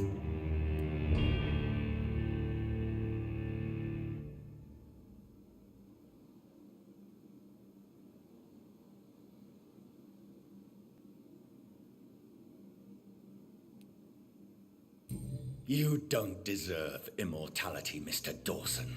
What? What are you prattling on about? I don't believe I've ever met a man so bereft of empathy. You, sir, are despicable. No! Wait! You can't! I made a deal with Lord Redgrave. I'll finance whatever he wants. Please, just ask him. Sleep now. Rest now. Forever.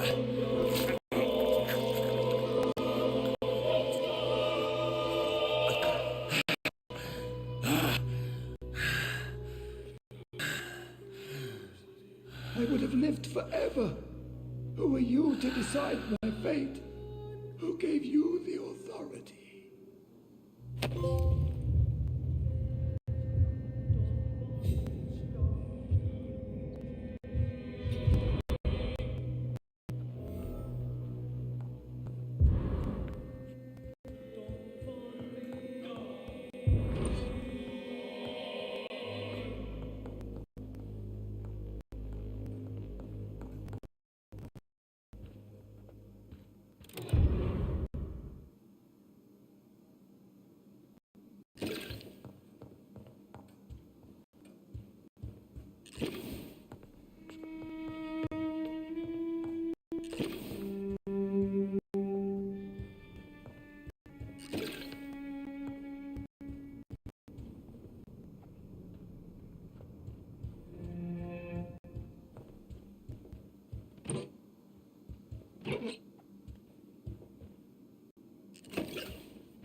Is it done, Dr. Reed? Is Aloysius Dawson reborn as expected? Alas, Aloysius Dawson was not brought back to life after his death. The man is gone. What? What happened?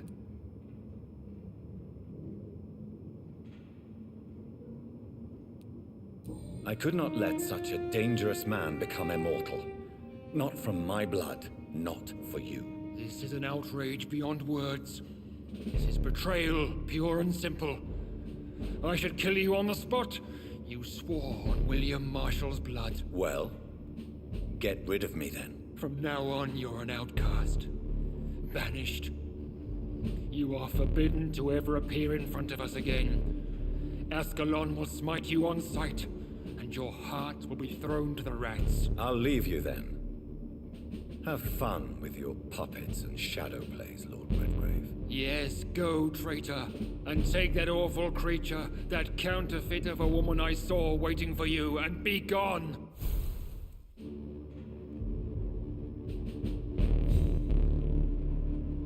Step away, traitor. Return to your dubious friends and your decrepit hospital. Do not dare show yourself again, you or that monstrosity you bring to my door.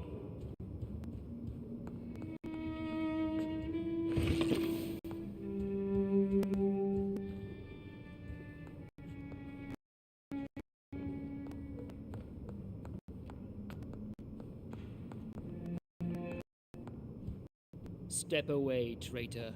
Return to your dubious friends and your decrepit hospital. Do not dare show yourself again, you or...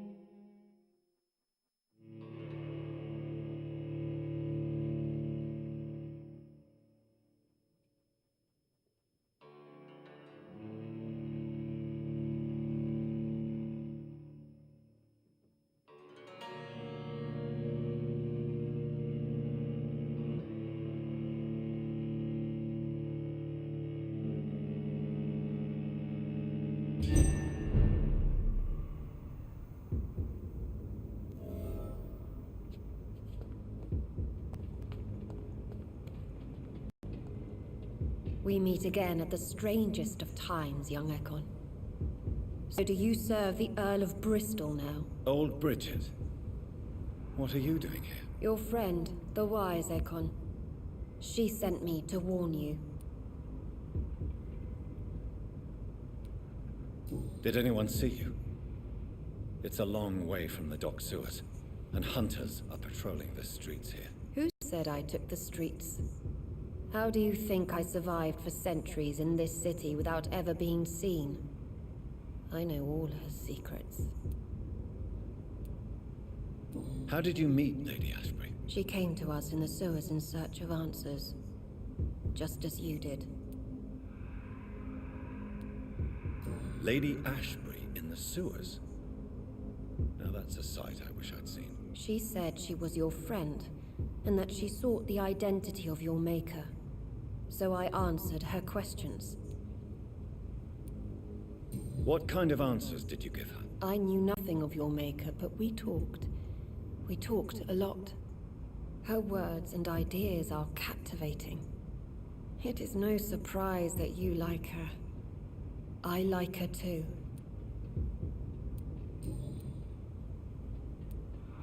Lady Ashbury? You know her? Tell me what's going on. The lady approached me but a few nights ago, wanting to meet the sewer skulls. We spotted the hunters. They were discussing plans to attack tonight.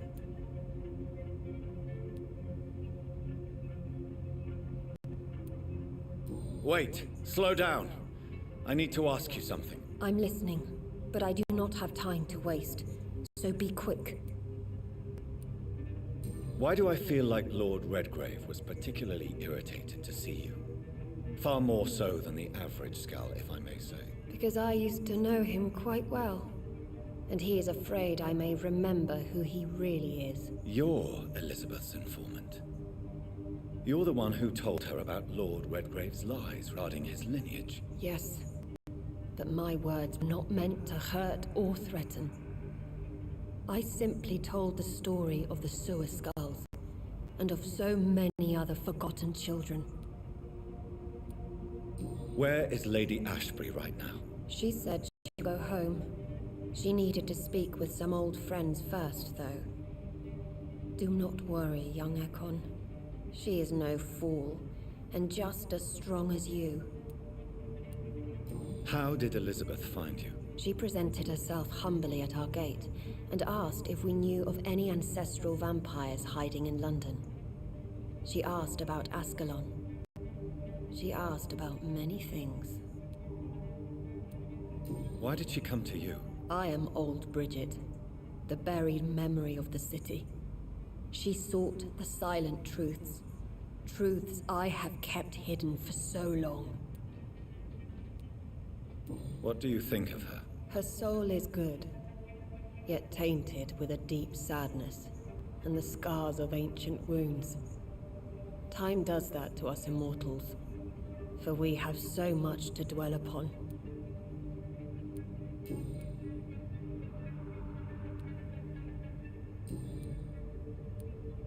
No time to lose, then. I must go there right away. I shall return to my den. Have you a message for the lady?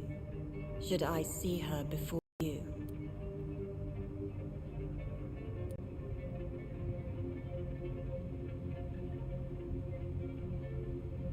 Tell her we need to talk. In the end, is this not what we all need?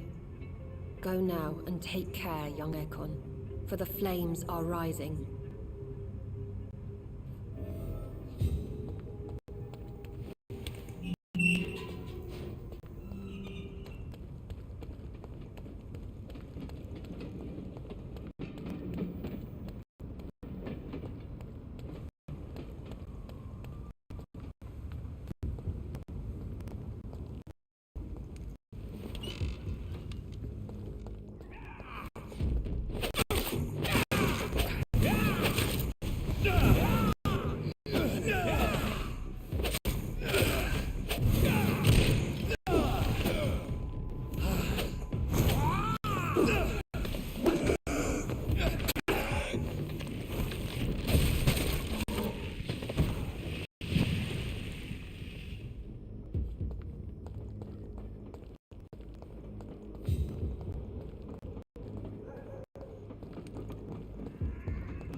feeble.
What is this truck? Are the vampire hunters here already? burn with you!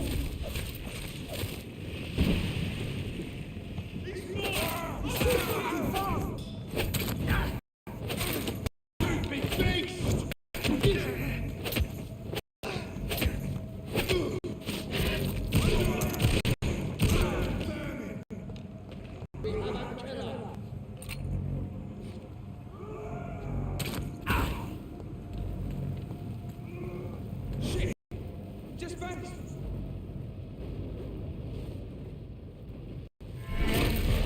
Over there!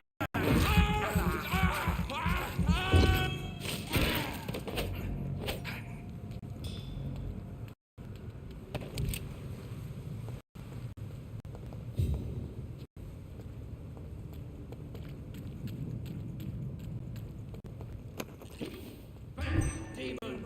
Back!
It's locked.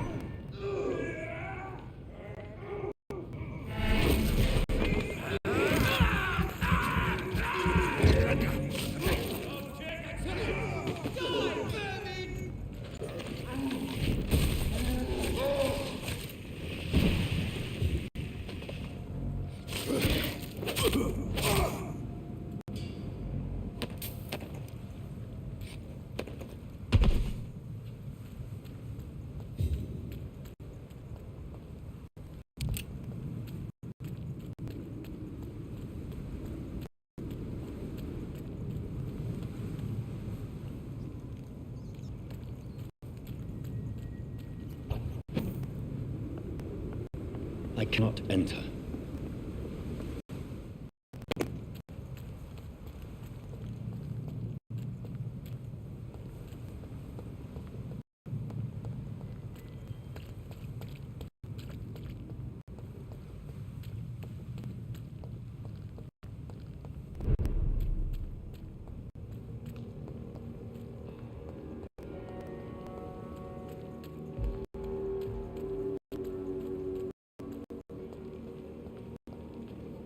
Good evening, sir. So it is true. The famous Dr. Reed has joined us. I can't think of any better news during these terrible times. Do we know each other? Actually, yes. We met once before, at the Rockefeller University in New York. Dr. Tippett, yes, I remember. I was assisting Professor Carell in his research about coronary bypasses. He had nothing but praise for you. He was also very confident about your future. And look at you now. Eminent surgeon and blood transfusion specialist.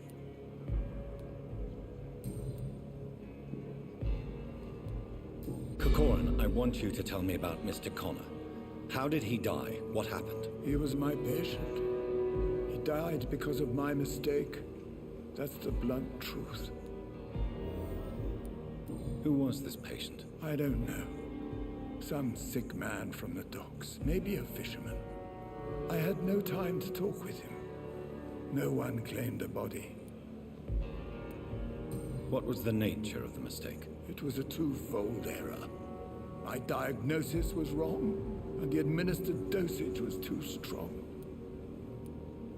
Why not stop practicing? Are you mad? I killed that man, I admit it, and it won't happen again. I have saved so many lives since then.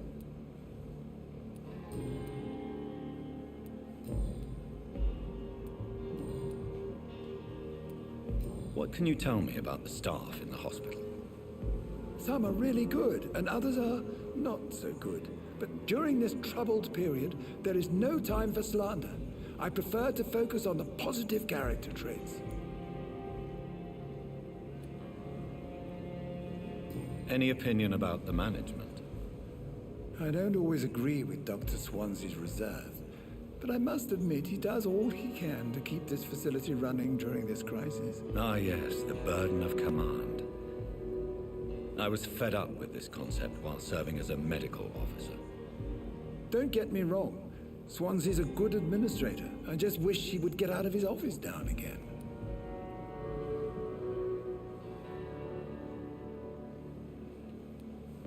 Tell me more about cherished people, then.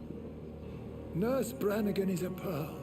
She is the most helpful and dedicated nurse I've ever worked with.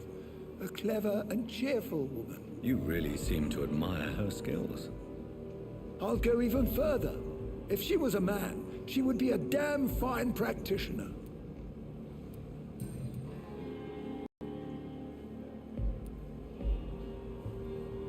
What is the Pembroke Hospital situation? And please, speak freely. This hospital is not exactly the best of London.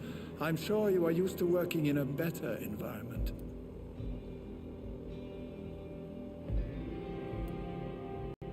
It's more than enough. In any case, the personnel of a hospital are much more important to me than the building. Don't be misled by appearances, Dr. Reed. This hospital does not lack talented people. It just lacks hope. You're exhausting yourself, Corcoran. Maybe you should think about preserving your strength. No. We must keep on healing all those poor souls. We are the last rampart before chaos. Once more unto the breach. You've nothing to prove, Dr. Tippett, to anybody, and we all praise your experience. Please, have some rest. I am perfectly fine, and I am not too old for this job.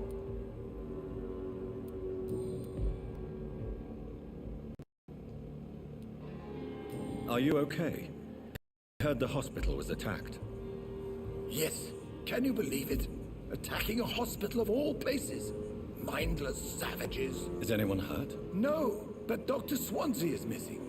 I believe they wanted money or drugs. Maybe these brutes will ask for a ransom. Goodbye, Dr. Tippett.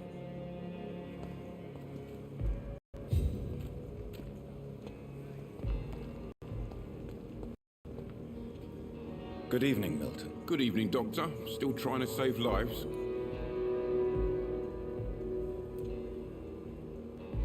I have some good news, Milton. What? The epidemic's over? I retrieved your wallet, with all the money, and a certain picture. Well, yeah, Pippa Hawkins is my girl. So what? Is it the difference of skin colour that bothers you? Not at all, Milton. Good. Please, take this money anyway. To remind you to keep your mouth shut. Not everybody is as broad-minded as you, Dr. Reed.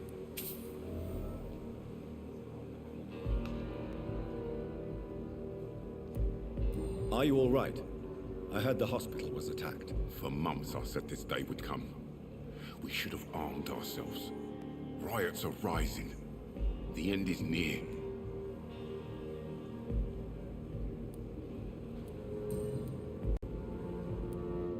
What's going on between you and Nurse Hawkins? Pippa's tired.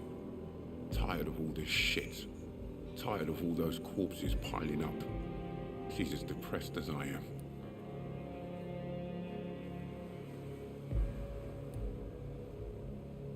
During the war, I witnessed a few couples just like you come together in difficult circumstances. It can be very damaging. Maybe you're right. But we support each other, and that's all that matters.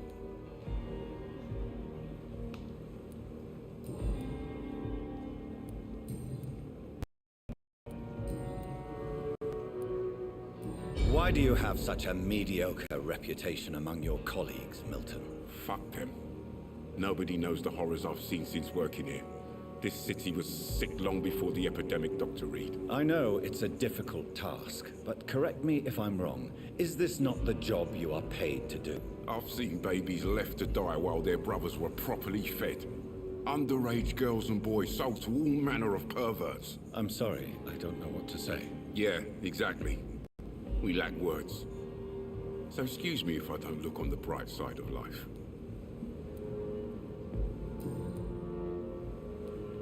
I'd like to see your goods. Wise choice, Dr. Reed. A reliable gun is what everybody needs these days.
Good evening, Dr. Ackroyd. You're the last person that I want to see right now, Dr. Reed. I see that you are as friendly as ever. Are you really going to ask me why?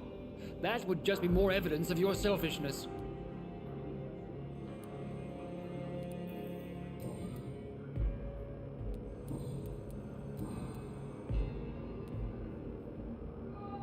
How do you think these recent events will affect the Pembroke Hospital? I am not blind.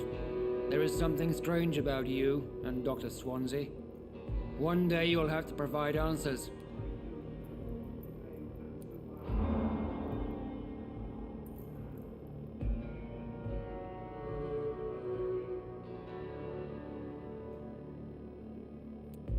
You are troubled by the death of your patient. I understand. It is something that haunts everybody in our profession. Harvey Fiddick died inside these walls, under our watch. We failed him, all of us.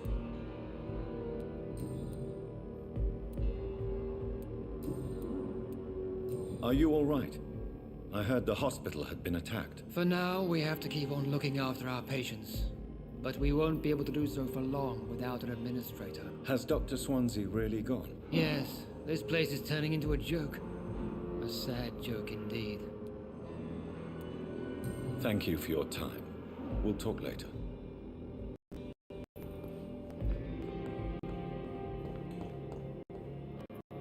Good evening, Dr. Strickland. Have you seen any suspicious activity in the vicinity, Dr. Reed? No more than usual. This is no laughing matter, Dr. Reed. A patient of mine has been murdered. Mr. Fiddick is dead. I should have been more cautious.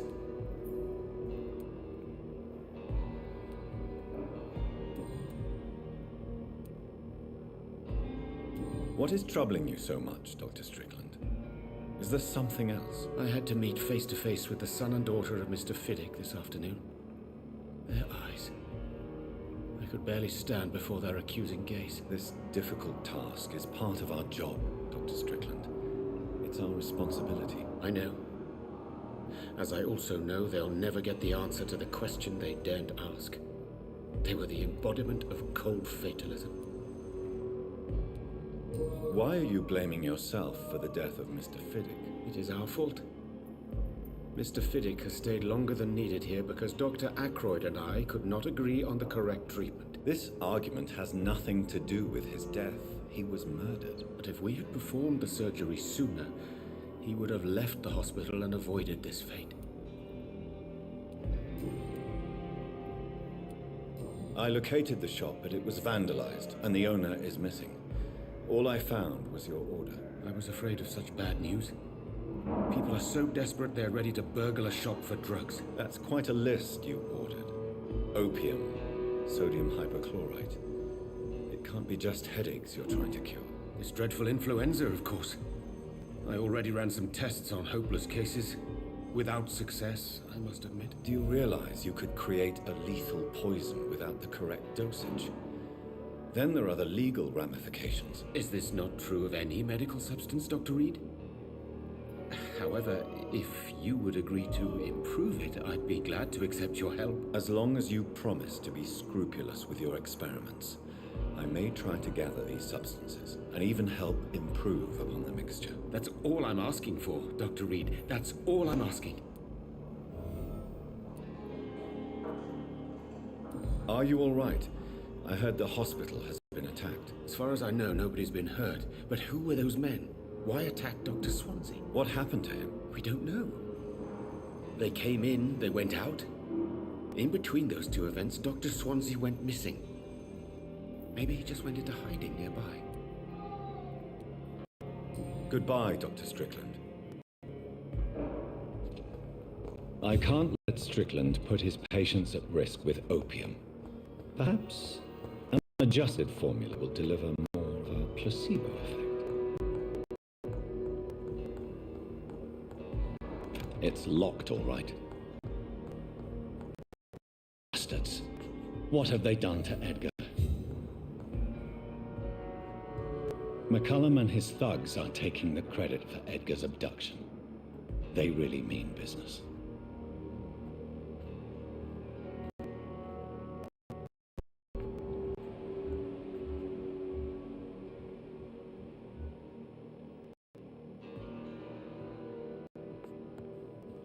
Looks like he's wounded. I better follow the blood.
Ultraviolet curtains and Ori calcium powder. Dr. Swansea's always been a resourceful bastard. I bet he never told you he had this installed in case of a vampire attack. Says a lot about how much he trusts you. What have you done with Edgar? Don't worry. We don't kill humans. Even if your friend is deserving of a little punishment for what. What are you talking about? We know everything. Swansea and you created this bloody epidemic. You aim to unleash another disaster just like William Marshall did. No, I'm trying to put an end to it. Just like you are. His progeny, aren't you? Where is the monster hiding? It's still in England, isn't it? I have no idea what you're talking about. Jeffrey, please listen to me. No tricks. That shit won't work on me. We've found proof in the theater. Doris Fletcher was your first experiment. Now where is Marshall? Speak!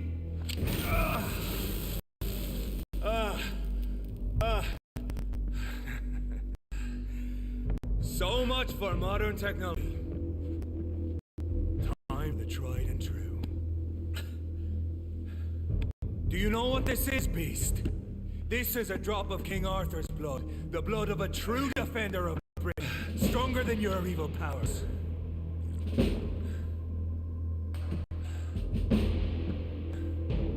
This is ridiculous. We're losing precious time. True enough. Soon I'll bring your head before your coward of a father. Come on, close your eyes! This is gonna hurt.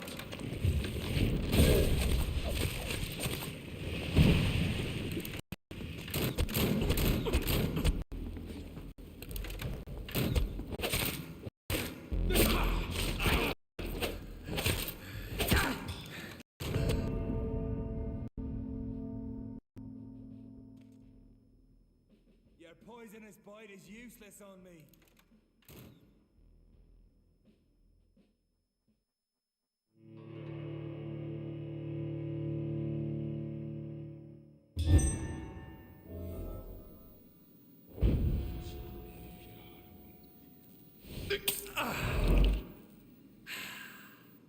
Show some style.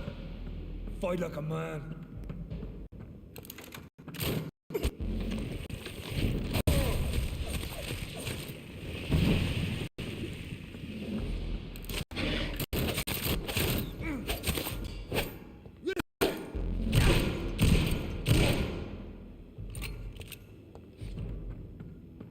The blood of a true defender of this land will protect me.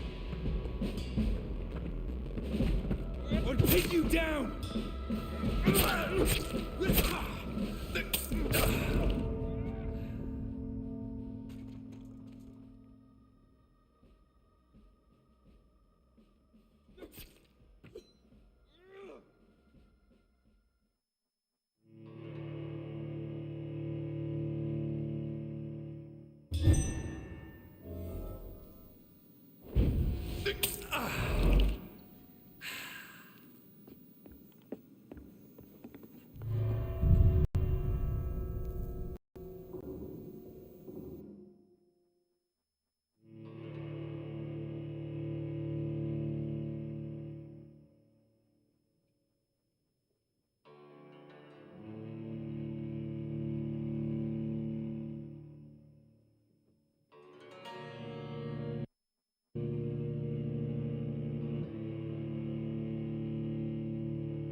Alright guys, this is going to be the end for today.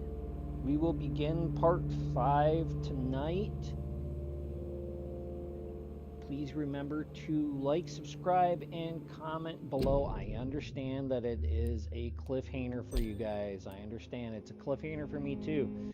But I do need to get some sleep. So therefore, please remember to like, subscribe, and comment below. We will get back to this tonight when I am live streaming.